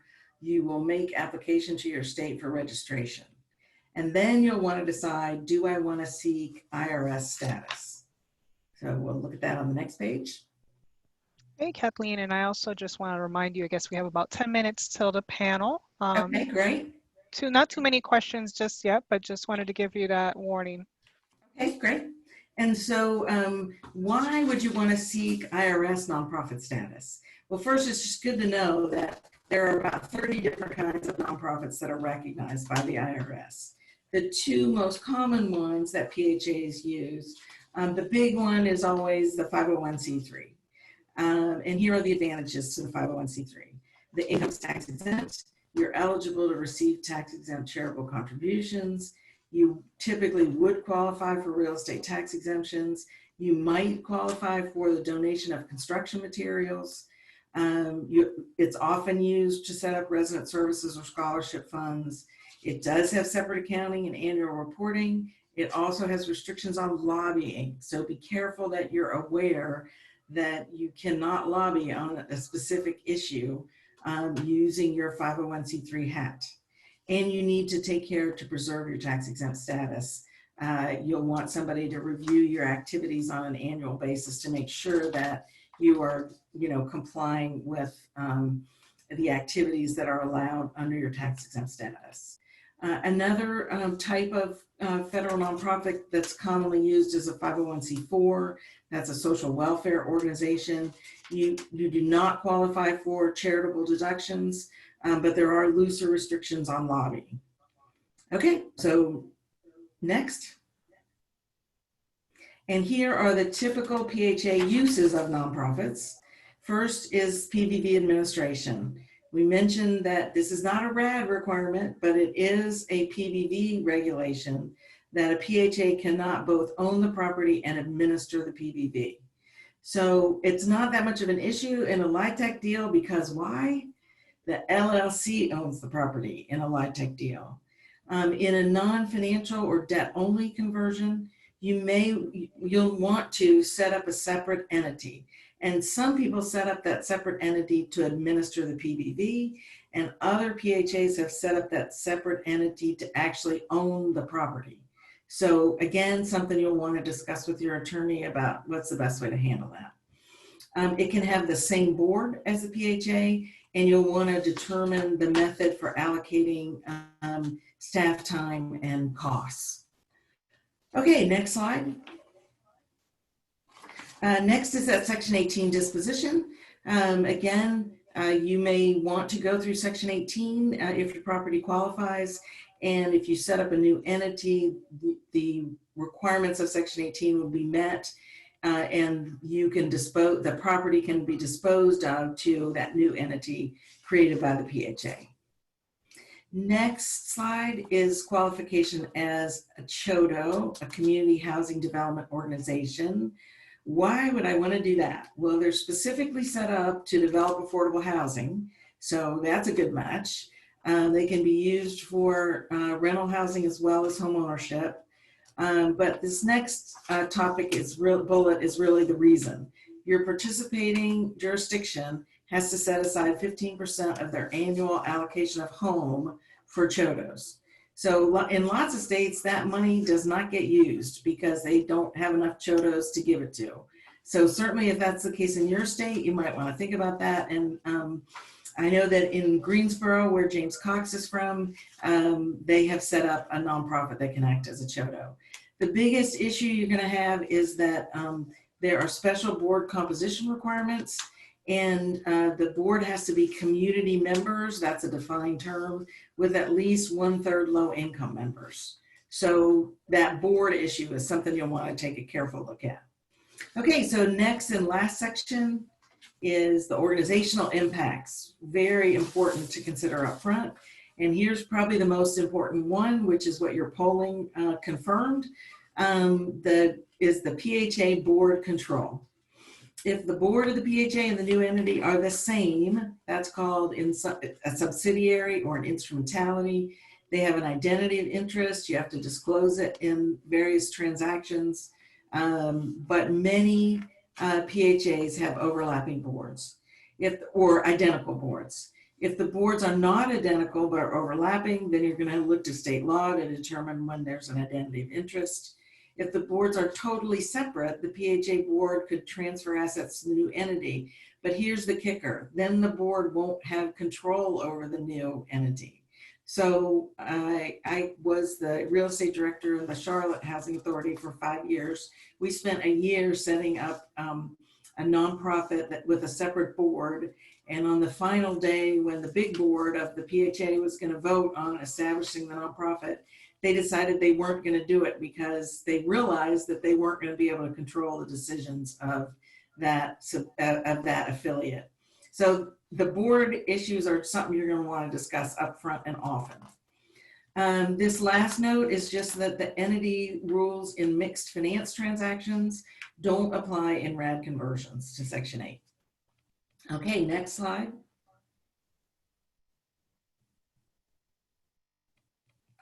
Next, it's really important to think about your staffing impacts.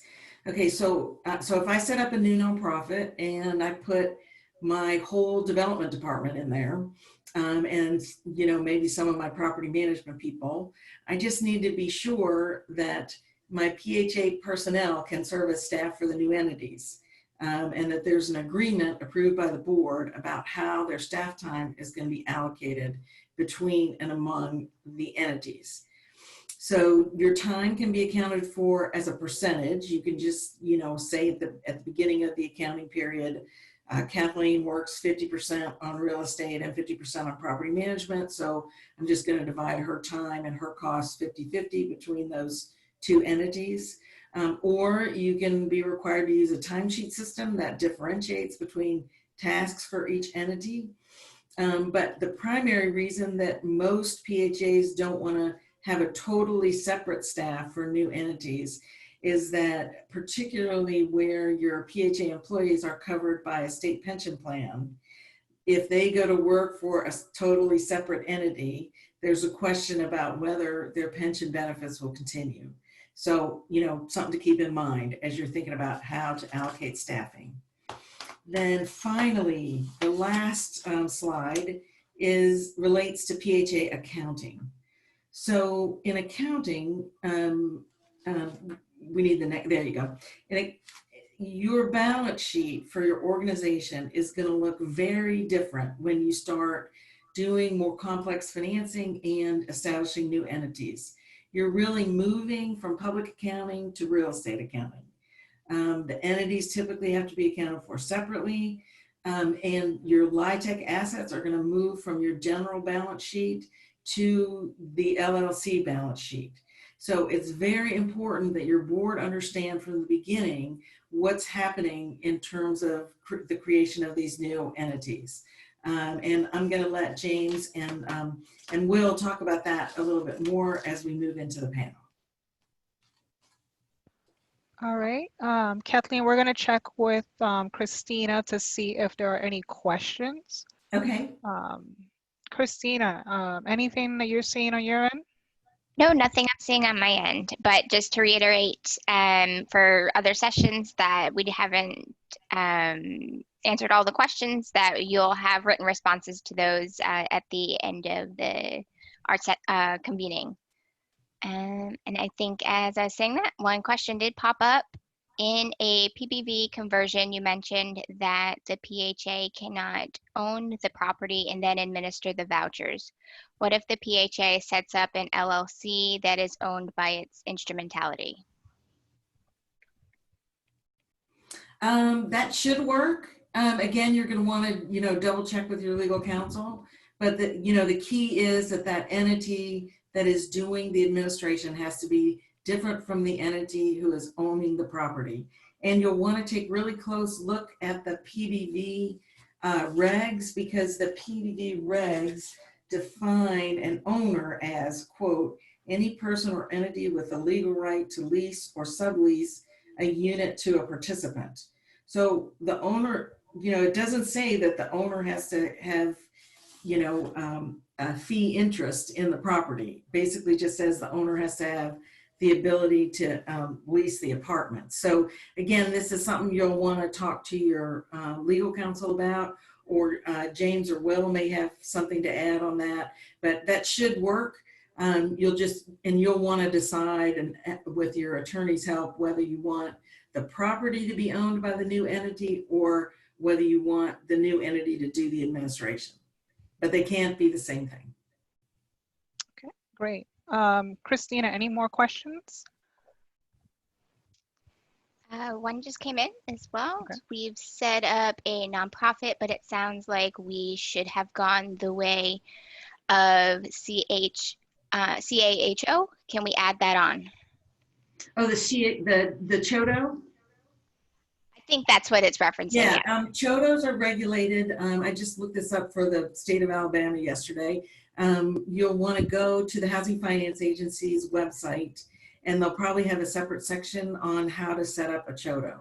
So, just Google it and you'll get to where those requirements are.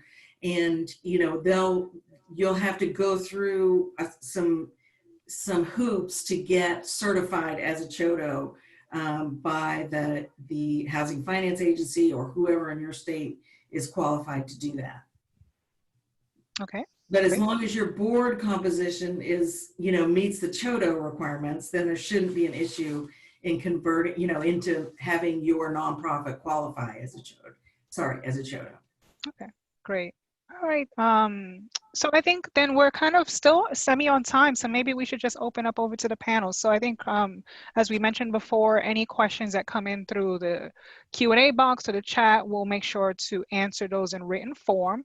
But I think a lot of questions may come up during this panel. So I think, thank you, Kathleen, for your presentation. And I'm going to stop sharing my screen so we can see more video of you folks. And yeah, take it away.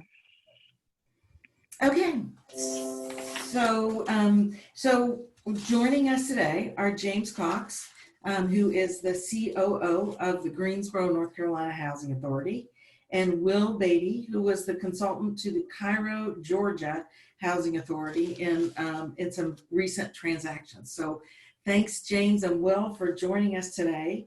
And their experiences are going to be a little different, which is one of the reasons why we wanted both of them to be on the panel. James said to me, although I think he might have been joking, that 5 years ago they had 3 entities at the Greensboro Housing Authority, and now they have 40. So yeah, 40 might be a little exaggeration, but we'll okay, 31.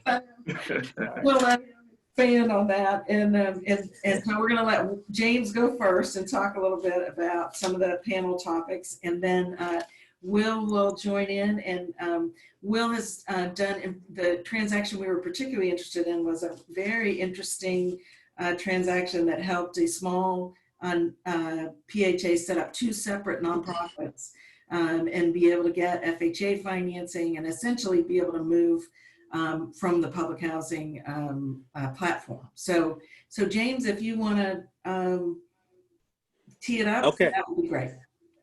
I will. And I did exaggerate just a bit. It's actually 31 entities. So starting in 2012, we actually had 4, one of which was the Housing Authority itself, and 2 additional separate arms, one of which is a 501c3 to take advantage of some of the opportunities that you mentioned earlier. And starting in 2014, when we started to establish additional entities for RAD conversion. Now, as of today's count, we actually have a total of 26 LLCs, 4 not-for-profits, 2 of which are 501c3s, and then the Housing Authority itself. And so with that, as you mentioned, it comes with a lot of logistics, coordination, as well as from a finance standpoint, really building up and fortifying our accounting and finance department to support those activities, and some of which we serve as managing member as well in some of the LIHTC, low-income housing tax credit deals. And so over the time period, we had to seek to build capacity within the organization and or use outside support as well until capacity is built. But one of the things I want to just from a context standpoint is talk a little bit about our structure overall and some of the decisions that we made early on, which led to us structuring the transactions and structuring the deals the way that we did. And so early on in the process, we made a decision the board made a decision, and we made commitments to the residents as well, that we would remain in 100% Housing Authority controlled. So we would be in the driver's seat, that we wouldn't technically sell off the assets per se without being in control. Even to the LLCs, we still have long-term ground leases that supports the actual ownership entity. The dirt itself is still owned technically by the Housing Authority through lease structures. And so we also made, with that, it meant that we had to establish instrumentalities.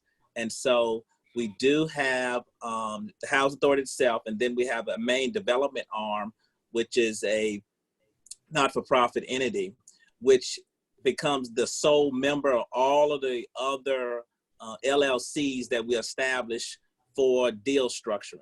And so that one arm, which is really the development arm, which is a 501c3 development arm, actually technically has the same board, it then becomes the 100% controlling and owning members of all the LLCs that we established. Therefore, whether it's an FA deal, any of our tax credit member structures, as well as for debt-only deals as well, that it's owned by that particular entity.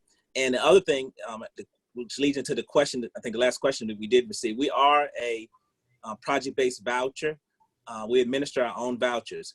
And so we did have to technically separate ourselves. So the Housing Authority itself is the voucher administrator, and then the separate LLCs and entities that are owned by the separate nonprofit actually are standalone owners.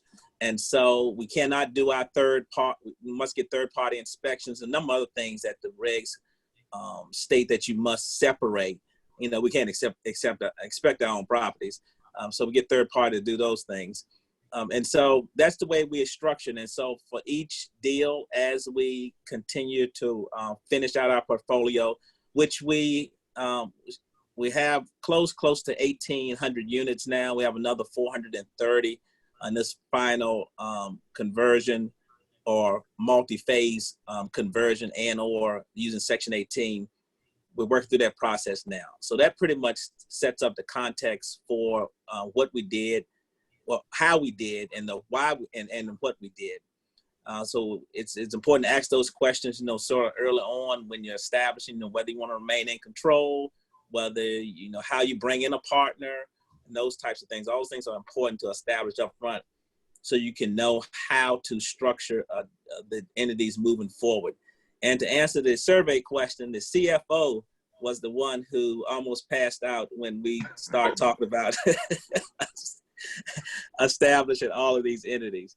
So we had to, make some adjustments there and work to build capacity as the entities were established. Mm-hmm. Okay, great. Thanks, James. And then Will, you want to tell us a little bit about your transactions in that with that small housing authority in Georgia, and then feel free to tell us a little bit more about your company and your consulting work. Sure. So we worked with the housing authority, and we're in Georgia, so we say Cairo. While the sorry. Okay. Cairo, Okay. That's fine. But we worked with Cairo, Georgia, in establishing the nonprofit because we did a 223F refinance to do the work. And so right now they are in process of doing that work, and we're working through the RCC part of converting the last, we have 6 more units left to convert. And we had to do that because of the 223F distance requirements. So they had one chat in the beginning, and once we got into the loan, we had to adjust because the other units were too far away from the core units that we were able to refinance. But the good thing about that is the units are in fairly good condition. And so we were able to switch and do a streamlined conversion on those, streamlined no debt conversion. And so we had to establish 2 RAD owners to accomplish that goal. I think I'd like to piggyback on what James said about actually getting the board involved. That's very important. The Beatty Group is a business services firm, consulting firm, and our focus is providing business services to nonprofits, small businesses, and public housing authorities, which is our core business. And so we like to begin at the top with the strategic plan, which means you get the board involved and you develop the strategic direction of the organization as a whole. And then as a part of that, you develop your development program, your development approach. So the organization has to decide what role it's going to play in furthering the availability of affordable housing within their jurisdiction. And so once we get there, then your concept is going to be a reflection of your development plan and your development program. And those are the main drivers of how you decide of what kind of organization you're going to set up. Is it going to be an affiliate nonprofit? Is it going to be a completely independent nonprofit? Or is it going to be an instrumentality? And the answer to that could be one, or it could be all of the above, just depending on what your program is going to be and what your strategic approach is going to be. Now, one other thing that I did want to bring up that I find is typically not a part of these kinds of discussions is the relationship that the housing authority has with the city. That can be also a main driver as in the decision as to whether or not you're going to be totally independent or if you're going to be an affiliate of the housing authority. In some cases, our clients have had really good relationships with the city, and so setting up an affiliate would support the continuity of the strategic plan through the changing political environment within the city. On the other hand, we've also had a situation where some not in my backyard issues came into play, some attempts to try to control the resources came into play. I mean, our clients are typically in small to medium cities. So we're working with one of our medium clients, and James, you may have heard of this because it was in Hickory, North Carolina, where where there was some not in my backyard issues because of some, the downtown development plan.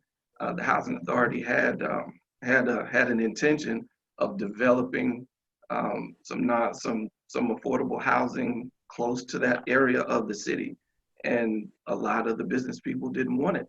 A lot of the city people there didn't want it, and so instead of converting with a 223F, we had to defer the 223F and convert with a no debt plan so we could convert quickly, because the city tried to abolish the housing authority and they tried to take over the units. And so we were able to create a totally independent nonprofit where the board is still very, very much involved and do have pretty good control, but we were able to create a barrier between the whims of a hostile political environment and the strategic direction of the housing authority. And so there's quite a few factors that go into determining how you're going to set up your ownership. Okay.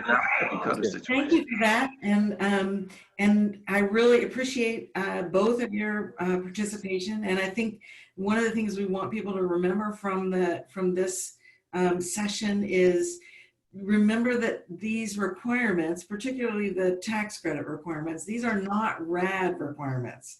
These are just requirements of the financing vehicles that you need to use. Tax credits are the major financing vehicle for affordable housing nationwide. So it was not RAD's idea to create these 31 different organizations that James now has to deal with. It's just a function of being involved in sort of really becoming, as the housing authority, an affordable housing developer in your community, and learning how to use the tools that the for-profit and other nonprofit folks in your community are using. So, good. Okay. So, one of the other questions that we had, it relates to the board issue again, and when you set up, how about, did you have a response from the board when you set up a nonprofit organization? Did they feel like they were going to lose control in that case, or did you keep the board the same for the PHA and the nonprofit? And I think you probably both can speak to that. So, James, you want to start on that one? I'm sorry, ask the question again. Same board for your nonprofit as for your PHA, or a different board? Same board. So we Same strictly, okay. Yes, for the active, the very active from the development standpoint, the one that's most active right now, that is actually the same board, and it's an instrumentality. Okay. That was done strategically on purpose. And just for consistency's sake when doing transactions. So if we're issuing our own bonds, we typically have a board meeting for the housing authority, board meeting for the housing authority, or vice versa, and then one for that entity on the same day, same board, different officers, not the same. Okay. Yes, different officers to mix it, to keep it, say, separated of some sorts, So different officers, but pretty much the actual same board. Okay. And then, so as we're passing resolutions from the development side, then from the housing authority side, and we, separate resolutions like for a similar deal. Sometimes we have to do inducement resolutions, for 4% if we're issuing our own bonds, right? And then, so that's on the housing authority side. And then for the same token, from the development side, anything associated with, the development agreements and so forth, or resolution need for finance, and that's those types of things, then we do that. But right now, it's two separate boards with, two separate entities with the same board members. Okay. And how about you, Will? What was your experience in creating those two nonprofits in Cairo? So the same board, the same initial board, and there are provisions in the bylaws that allow the nonprofit board to replenish itself. So the initial board is the same. From the standpoint of getting the board getting the board comfortable with forming the nonprofit, it really does take a bit of work, and we can typically handle that in the strategic planning session. And then we also provide additional training sessions where we go through the additional responsibilities that the board should have, the level of engagement that they're going to need in order to make sure that this transaction flows the way it's supposed to flow, and that their executive team has enough support to be able to, has the support required to be able to carry the strategic plan forward in a way that they're going to be able to meet their milestones. And so again, it really just depends upon the strategic direction of the organization. In other cases, the board was the initial board, but there were at-large board seats created to further the community engagement. So they wanted to make sure that they had the skill set in the board to be able to take on the task at hand. So they would expand and create a seat and go after a banker, or they may go after someone with a certain level of real estate expertise and try to make sure that they could fill the skills gap, any skills gap that may exist on the board. Okay, great. Well, thank you both. So I think are we at the end of our time, Erica, or do you want to take a couple questions? Whatever. Yeah. Your pleasure. Actually, yeah, I just, we have two questions. So I think we addressed another one already through your conversation. So thank you so much, Kathleen, for that. Question number one is, what is the difference between an affiliate and an instrumentality? Okay, so technically an affiliate, well, let's do it the other way. An instrumentality means that there's an identity of interest between the PHA board and the new entity. So basically it is just an instrument of the old board. So same board members, it's a different entity. It's going to be reported differently on your balance sheet, but basically totally 100% controlled by your board. And what was the other question was affiliate. So an affiliate is a really loosely defined term. Again, you'd want your attorney to tell you what affiliate means under your own state law, but typically it just means there may be some overlap between the boards, some connections between the boards, but the PHA board does not completely control the actions of the new entity. Okay, great, thank you. And a related question. So I think we have maybe about 2-3 more minutes. So I'll ask this next one since it's related. How often do the affiliates hold board meetings and how are they audited? James or Will, you want to jump in on that one? I'll jump in. Well, I'm sorry, go ahead, James. No, go right ahead, Will, and I'll follow up. All right, so the affiliate board members, the nonprofit board members do typically need to meet every month because they were formed for a purpose. And so they typically have a lot of work to do. And we've seen in some cases where the boards of the nonprofits meet more frequently than the actual housing authority boards, because there's less actual, day-to-day business that the housing authority is going to be handling.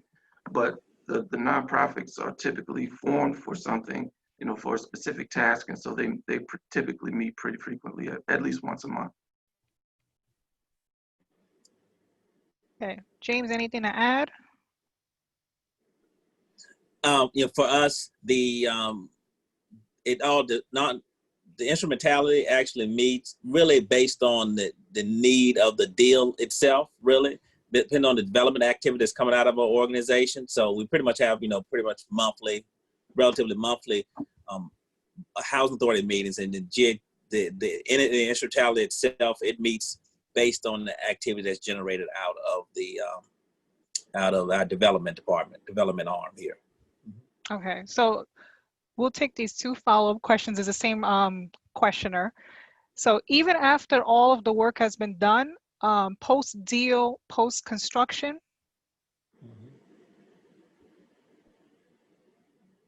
Yes, because there's also a bit of work to do, especially for the smaller housing authorities. Post-construction, there's the quality of life programs that need to be addressed and need to be supported. And so at least once a month thereafter as well.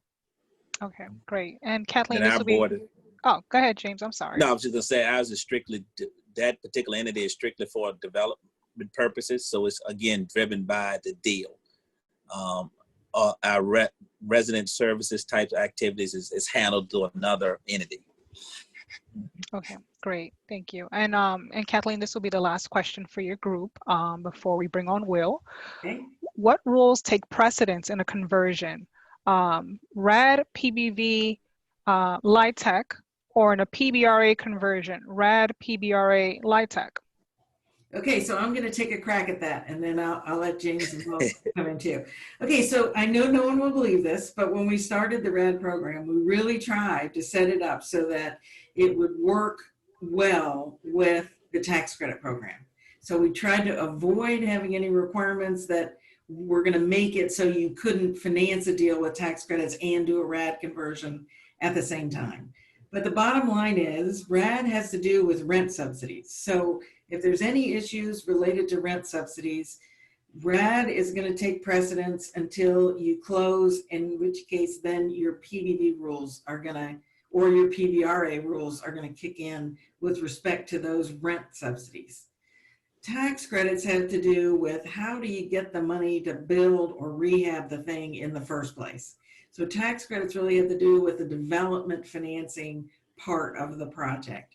So, you know, I always hate that saying that he who has the money, you know, makes the rules, but pretty much the investors have a lot to say about how the LLC agreement gets negotiated, and certainly the rules are Internal Revenue Service rules, and they're going to take precedence over, you know, anything related to the development, the financing of that entity. So think of the tax credits as having to do with getting all the financing pieces to the table, and RAD and the PBV part having to do with primarily with the rental subsidies.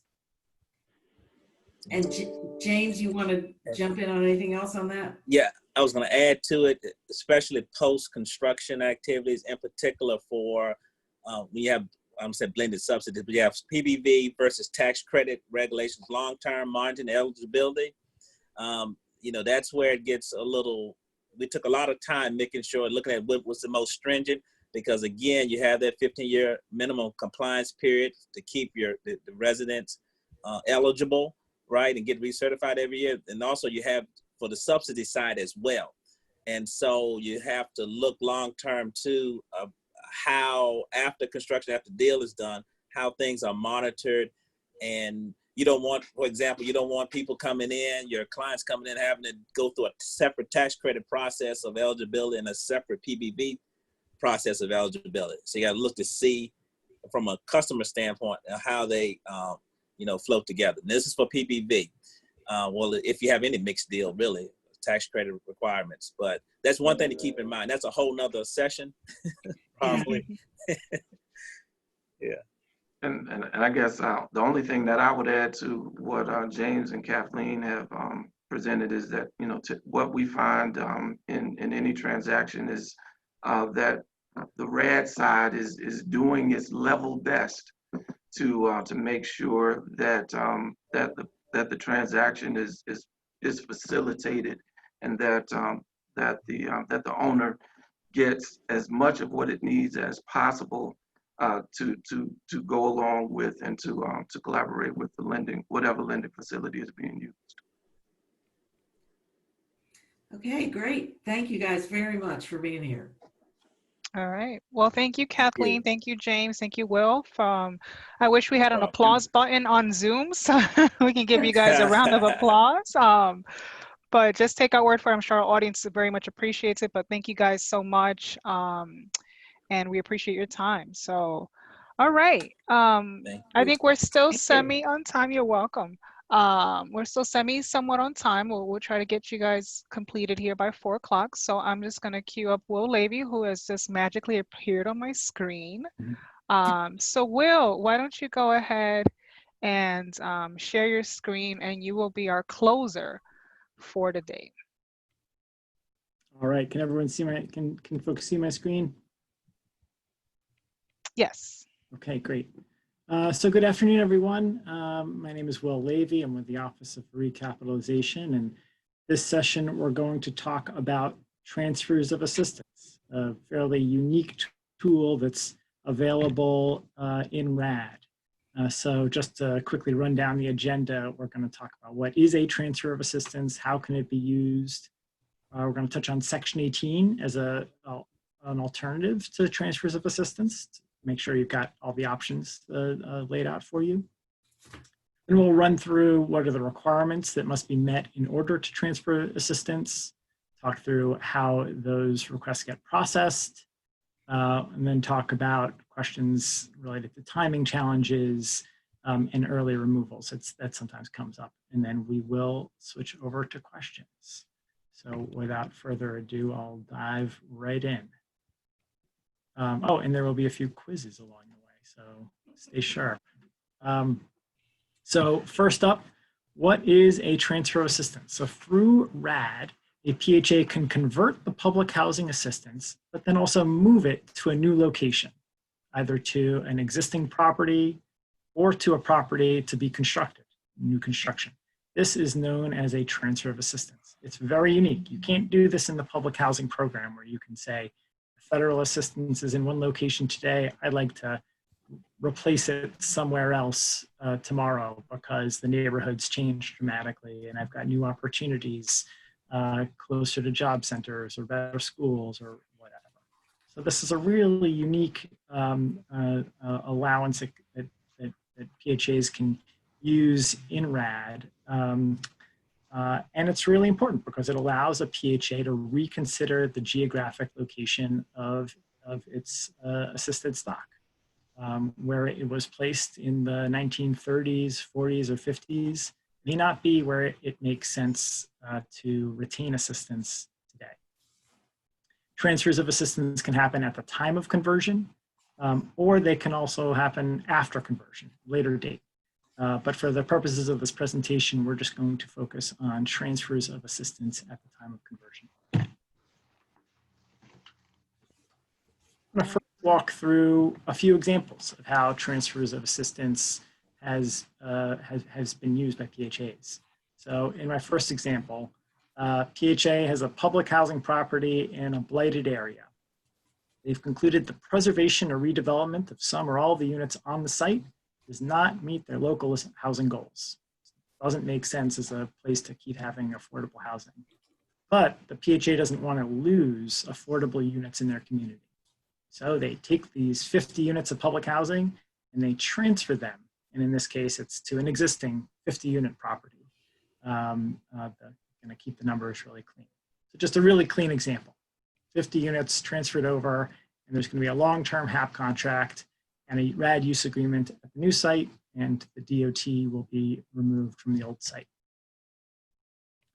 Second example, now we get a little bit more complicated.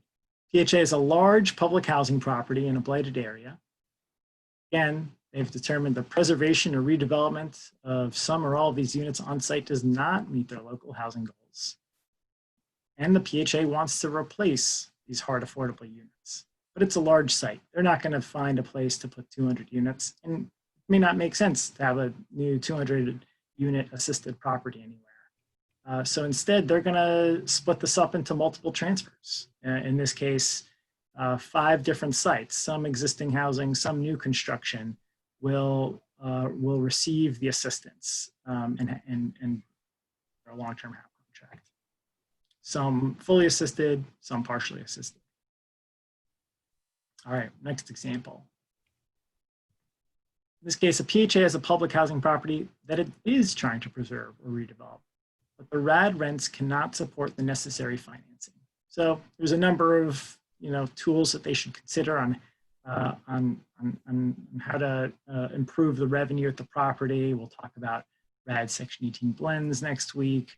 There's various features of the program PHAs can do to try to maximize their RAD rent. But one strategy is to transfer some of the assistance out, to take this 100-unit property and move 50 units elsewhere, replace them elsewhere, and backfill those units with local project-based vouchers. So the original site will be fully preserved, at all 100 units fully preserved, and with a higher local project-based voucher rents, which in most cases are higher, will be able to finance the repairs or the redevelopment of the property.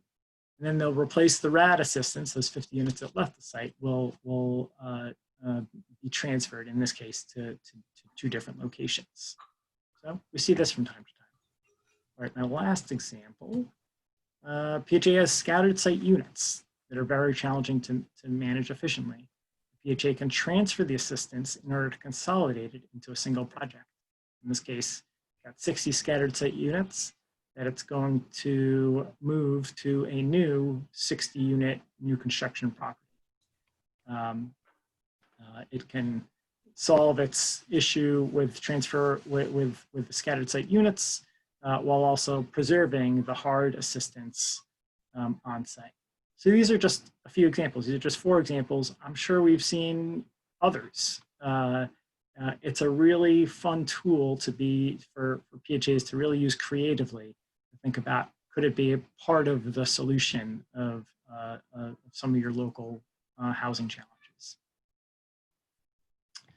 Before we keep talking about transfers of assistance, I'm going to detour for a second to talk about Section 18, which sometimes is a better option than using the RAD transfer of assistance tool, especially in light of recent changes that HUD has made to Section 18 through PIH Notice 2018-04.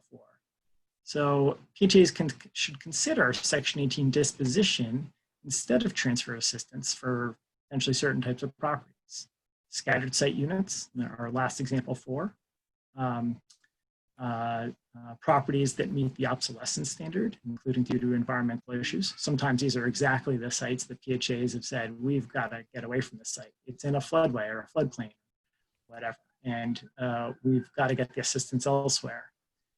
Or properties that, under Section 18, properties that are located in areas where conditions adversely affect the health or safety of the residents or the feasible operation of the project by the PHA.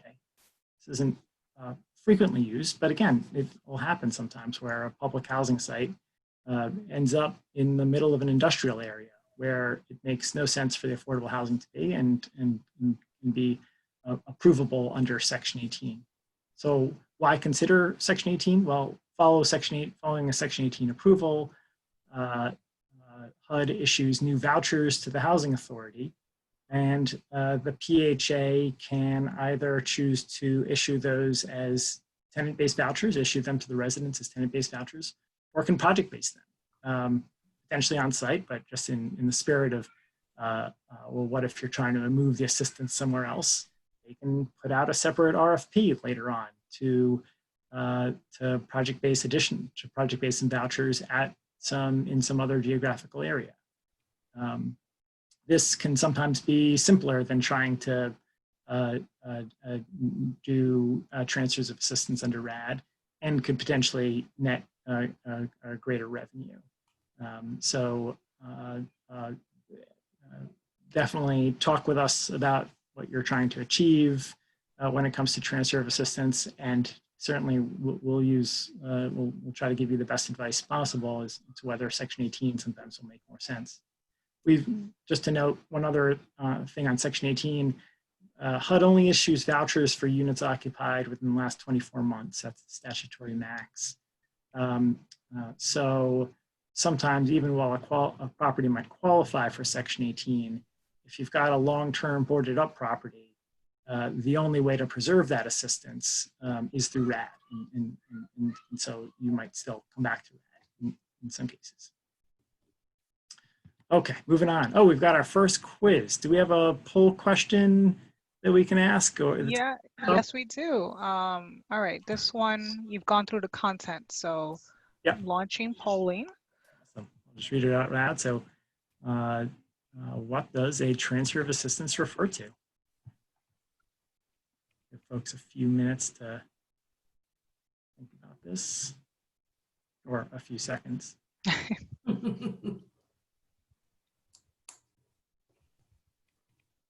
All right, they're coming in hot and heavy here. We have up to 40% voted so far. Okay, vote early, vote often.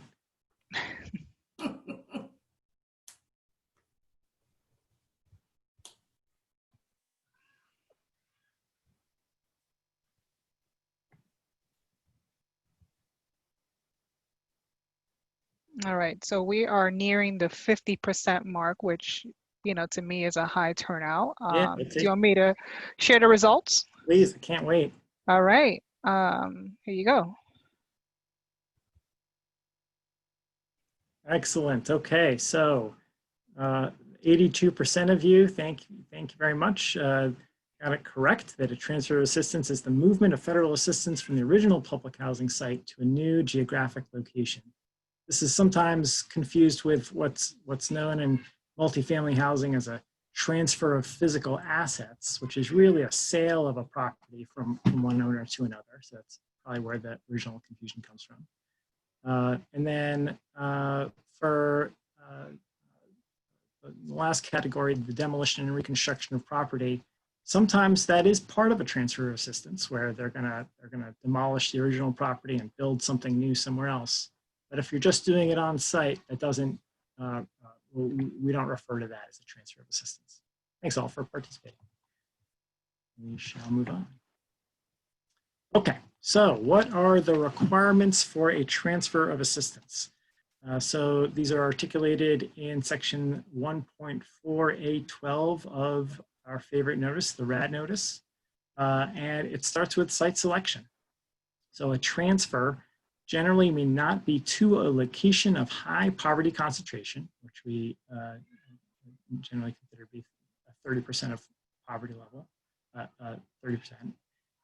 And cannot be to a site that is significantly more minority concentrated. So pretty early on for chaps that are planning to use a transfer of assistance, we ask you to come in with the site picked out. You don't have to know all the details of the property necessarily and have a capital needs assessment or anything, but just pick out the site so that we can give you a read on whether it would, an approval of the selection of the site. Then later on, the site is subject to the standard financing plan requirements. We're going to want to see a capital needs assessment on the site. We're going to need to see the environmental reports, all the other normal requirements of a financing plan. Importantly, the standard RAD ownership and control requirements of public housing or nonprofit owned or controlled property that much of which Kathleen covered in the previous section, that still applies. And that's really important here because as you're transferring assistance and you're thinking about, or if you've identified transferring assistance as the right approach, one of the things you're thinking about, of course, is where is it going to go? And does it have to be a property that PHA owns? Can it be a property that another nonprofit owns? Can it be a completely privately owned property? And in any of those permutations, how do you satisfy this requirement? So this can be a little tricky. And so we are happy to work with you as you think through this.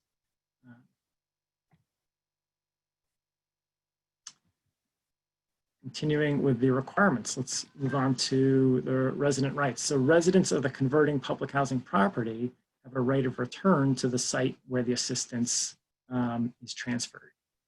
So this is just like our standard right of return requirement, but of course the existing property is generally not an option anymore because usually PHAs are walking away from it. So the right of return is to the new site with 3 very important caveats. 1, if the location is far away, residents must also be offered affordable housing options in their current neighborhood. Second, if unit sizes differ, because you've got a building that's all 3 bedrooms and you're going to move it to a building that's some 3 bedrooms and some 2 bedrooms, et cetera, and residents cannot be accommodated at the site, the transfer could only occur if the affected residents have voluntarily accepted alternative housing options. So this is, again, consistent with our right of return policy, where conditions of the conversion cannot force a resident, cannot foreclose a resident from exercising their right of return. If they want to return and you can't accommodate them, you might have to change your plans unless the resident has voluntarily accepted another option. And then the last thing is, if the new site is occupied, if you're planning to transfer the assistance to an occupied site, that's been really challenging to execute, and we've generally strongly discouraged this.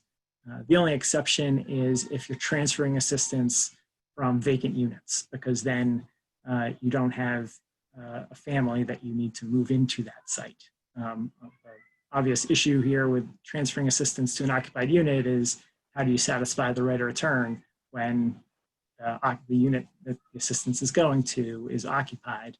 Of course, that's not an issue there if the public housing unit is currently vacant from which the assistance is transferring. All right, next quiz. Does HUD need to approve the site a PHA selects to receive assistance or transfer of assistance?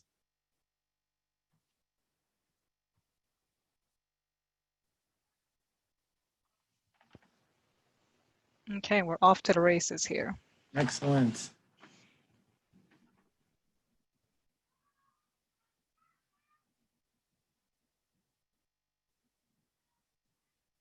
All right, we're basically about 44%, so maybe a few more seconds. We need a little countdown clock so folks, or a lightning round or something.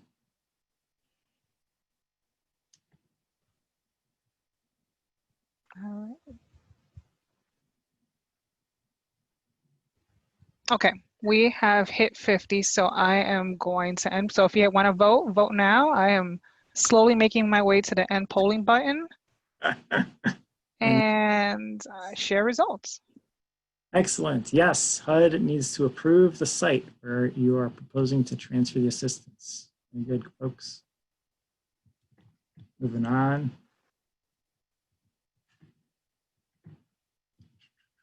Okay, processing steps. There's a few unique processing steps in a transfer of assistance that are unique from your standard conversion requirements. First, as we just discussed, the proposed site must be provided to HUD for HUD review of poverty concentration and to perform the upfront civil rights review. The transfer must be described in your PHA plan as part of the standard PHA plan, RAD PHA plan amendments. Oftentimes in transfers, other upfront civil rights reviews that Celia discussed yesterday are also triggered. So if the transfer is to a new construction site or site to be newly constructed, be subject to the new construction site neighborhood standards review. If the unit configuration is changing, same thing, there would also be that review. So oftentimes a transfer of assistance might have a few different features of it that require some pre-financing plan checks. The financing plan is the standard financing plan as we discussed. So we're going to need to see all the same due diligence documents that we see in any other conversion. The only additional item is that the PHA should also identify its proposed plans for the original public housing site, the site that for which we're going to release the DOT. it should identify what it's planning to do with that site. What HUD certainly wants to avoid, our intention is to provide PHAs lots of flexibility, but what we certainly want to avoid is having the site sit there and be an attractive nuisance in your community, et cetera. And then when it comes to closing, again, the same standard closing requirements apply with a couple of caveats. First is there's PHAs have an option that HUD may approve if it deems it's necessary. PHAs have the option to execute the HAP immediately, like in your normal RAD closing, or to use a delayed conversion agreement. We'll talk about that in a second. And then secondly, the DOT is generally released at the converting public housing site, but it doesn't always have to be. And so we'll talk about that, and we'll also talk about what happens at the site once the DOT is lifted.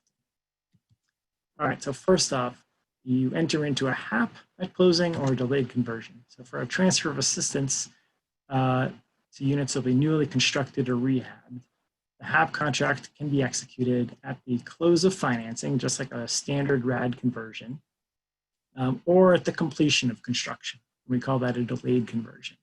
Most RAD conversions, we execute the HAP before construction starts. You have an option here, and subject to HUD approval, to keep the original property in the public housing program and the residents as public housing residents during that construction period. For a number of reasons, we generally don't recommend the delayed conversion agreement. In a rare number of cases, it is helpful and can be used. We have further guidance on this. I won't go into it in great detail here, but we have further guidance on this in a document on the RAD resource desk where you'll find lots of useful little guidance and one-pagers called the Overview of Master Lease and Delayed Conversion Agreements. Okay, moving on, dealing with former public housing property. So you've transferred the assistance away from the public housing property. Those units are no longer under ACC. So then what happens with the property? What happens with the DOT? We've generally got three options. One is to release the DOT and replace it with an alternative restrictive covenant. We'll talk more about that in the next slide. This is the most common approach, and again, is designed to give PHAs maximum flexibility with that asset they still own. Right? They haven't done anything with it yet other than remove the public housing assistance from it. So it's an asset of the PHA to make a strategic decision around. But there are two other options. The PHA could choose to maintain the DOT on it and separately pursue Section 18 on that property later. The reason to do that is this would enable the PHA to use capital funds to demolish the property. Otherwise, the PHA could not access capital funds for that purpose. And the last option, this is the rarest, is to release the DOT and for the PHA to immediately sell the property to raise proceeds for affordable housing purposes. So selling the property to raise proceeds for affordable housing purposes can also be done under the alternative restrictive covenant, but in some cases, there's no need for the alternative restrictive covenant because as soon as the PHA executes the transfer of assistance, they've also lined up the sale of the original public housing property. So there's no need to put on a different covenant. So again, this happens a couple of times a year, maybe. It's relatively rare, but I just want to list that as an option. All right, so let's talk more about the alternative restrictive covenant. It is placed on the former, so in the vast majority of transfers of assistance, we're going to take the DOT off of it. We're going to put this alternative covenant on. And it's going to require one of two things. Either the owner will use the property for affordable housing, low-income rental housing, homeownership, et cetera, or it's going to sell the property or lease the property and use net income from that property for affordable housing purposes. So it might be just leasing it, have some way to productively lease it at market rate and earn rent on the property. And that's totally fine as long as those funds that it collects, the rents that it collects, are then plowed back into affordable housing purposes, which is a defined term in the RAD notice, by the way, which broadly refers to affordable housing uses that one might expect. The covenant will be released upon any subsequent fair market value sale of the property, in which case those proceeds are restricted to affordable housing purposes. So in other words, in most cases in a transfer of assistance, we're releasing the DOT, we're putting on this restrictive covenant, and maybe it's 6 months or a year later that you're going to sell it at fair market value. That's fine. So the covenant will be there for 6 months or a year, and you sell the property for $1 million, and we release the covenant as part of that sale or in preparation for that sale. And then those $1 million that you earned in the sale would be restricted for affordable housing purposes. Okay. I'm going to move on to one last fun little feature of RAD that sometimes is often coexists with transfers of assistance. It's called a converted awaiting transfer, which some of you may have heard of. In a standard transfer of assistance, the new HAP contract is put in place simultaneous or right after the removal of the public housing property. The property stops being public housing until a point. The conversion and transfer occurs. A different property the next day is on the Section 8 platform. Sometimes the timing doesn't work out so smoothly, or it's just physically impossible to execute in that way. So an example might be a PHA has a 200-unit high-rise that's overly dense for the area and is falling apart, and they want to preserve all of the assistance. Well, let's say it starts by transferring 50 units. It's going to be really challenging to continue to operate that 200-unit high-rise with 50 units of assistance gone. Are you going to be able to rent it?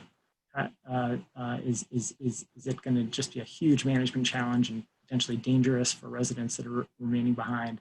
So in situations like that, there's different permutations of that, of course. Sometimes what makes sense is to sign what we call a converted awaiting transfer agreement, where a PHA can remove the units from public housing before they're prepared to replace the units under a Section 8 contract. CATs can sometimes be used for on-site replacement, but are most often used as a pledge to replace the units off-site. So we've got a number of housing authorities that are around the country now that have used this to solve some really challenging sites where they're going to where they're preserving the assistance, or they're taking the units out of public housing, putting them into the CAT, what I call it, kind of keeps the assistance in limbo or in the cloud until such time as they can be replaced in different locations around the PHA's jurisdiction. We've got guidance and instructions on this too. We have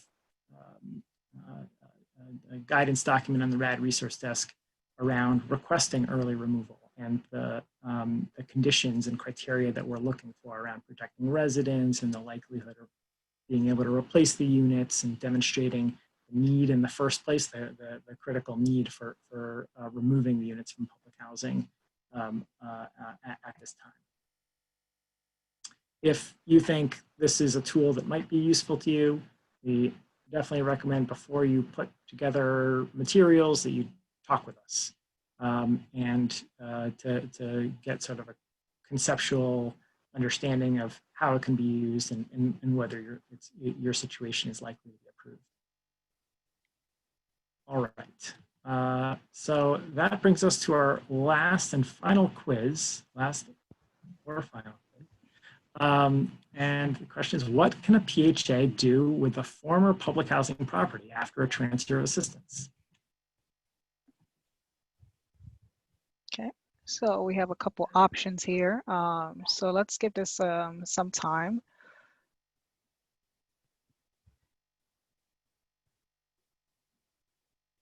And Will, you're doing good on time. So like I promised you a few extra minutes at the end No to problem. bring us home. So Have some time for questions. yeah, and I see we have a few in the queue. So Christina will be reading those out when you're ready.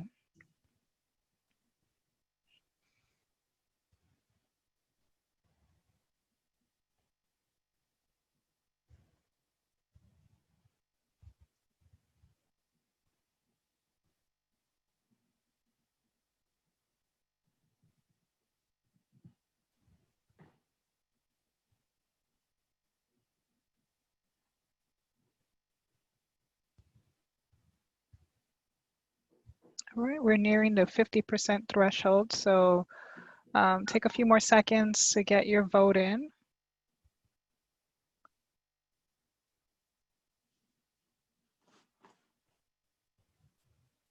All right, so I'm gonna end polling. Thank you for voting, and Will, I'll share the results. Okay, drum roll. Yes, very good. All of the above. So nobody was wrong. That's the good news. Indeed, you can do any number of things with that site. You can try to redevelop it as tax credit housing. You could sell it off and use the proceeds for a RAD transaction or other affordable housing transactions. You can lease the property for 5 years and then later sell the property at fair market value, or all the above, or other things. We've seen folks sell scattered site units to residents as low-income home ownership. We've seen all sorts of things. So, and we've designed this to just secure some basic protection that asset in some way, shape, or form goes back towards serving low-income folks. Okay, so thank you all for that. I think we are now ready for questions. Do we have any live questions, or are they all written and typed? So they are all written and typed, but we can see if anybody is willing to do a live question as we get you started. Okay. So first question is, do scattered site units qualify for Section 18 without meeting the obsolescence test and vice versa? Yes. So in PIH Notice 2018-04, a scattered site unit, which they've defined as non-contiguous, non-multifamily, so not 5 units or greater, that are non-contiguous, are scattered site, and a PHA does not need to show that those units are physically obsolete. They need to instead describe the operational and management challenges of the site and how they may be more expensive to operate, et cetera. But they do not need to undertake a capital needs assessment to evidence that the site is obsolete. Great, thank you. Very significant thing. Any PHA with scattered site units definitely ought to be looking hard at the Section 18 option, as it might, in many cases, it's a better option than RAD.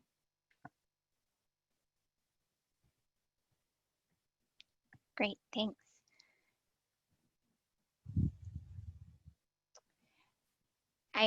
This next question, there's probably going to be some missing details. So I think if there's anything that you wanted to emphasize, otherwise we might want to provide a written response and follow up later.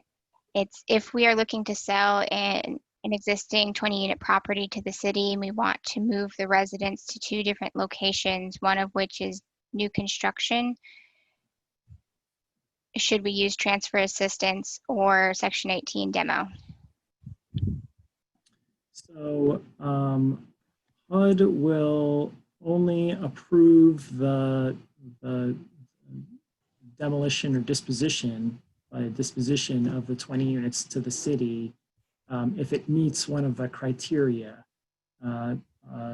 for Section 18 dispositions. Not every public housing property will qualify for those criteria. So the main ones are, obsolete units, scattered site, PHAs with 50 units or less, eminent domain, but just the PHA and city's bilateral agreement to sell a property is not in itself enough to qualify for Section 18. If it does qualify for Section 18, the first thing a PHA should look at is whether the project-based voucher rents would be better than the RAD rents. And if so, think about Section 18. But if it doesn't qualify for Section 18, then what is proposed here, which is to move the 20 units to 2 different locations, is probably best achieved through a RAD transfer of assistance. Great. If a PHA is reconfiguring 100 units with RAD and consequently units are lost due to the reconfiguration, can these units be warehoused to be replaced elsewhere, either by new construction or acquisition? If so, what would be the timeline for the units to be replaced? Yeah, definitely. So, so if a PHA, say, taking 100 units that are 1 bedrooms and is going to replace that property with 50 units that are 2 bedrooms, it could enter into a CAD agreement for the 50 units to replace those units elsewhere. Generally, our timeline for replacement elsewhere is no more than 5 years, but we work that out. It's a case-by-case scenario. So we'd want to see a viable plan for how you would replace the units, and then set a deadline for replacement based on an agreed-on time. Great. What if your financing plan, you have no relocation, but something doesn't work out when rehabbing and some of the tenants have to relocate temporarily? So that will, it's less about a transfer of assistance, but I'll still try to answer that. So the question is, if in your financing plan, you didn't anticipate relocation, but then as you were doing some rehab, you realized you had to move some tenants out temporarily. So that's okay. It'll happen from time to time. We ask, just let us know if that happens. But generally, as long as you are providing residents the proper notices, paying moving costs and moving expenses, making sure that they're paying an affordable rent wherever they're going, and maintain the rate of return, you're in good shape. Great. Thank you. If you have a partial transfer of assistance in which 30 units are transferred out of 430 units, do you obtain an alternative restrictive covenant for the 30 units, or do you have to release have a release of DOT when the whole property is sold? Got it. So if you're just transferring a few of the units from a larger property, do you release the DOT when you're transferring those 30 units, or do you wait till the larger transaction occurs? Generally, the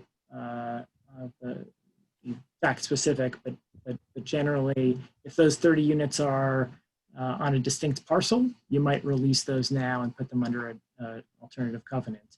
But if they are not really severable from the overall property, then you would just release the DOT with the broader 430 units.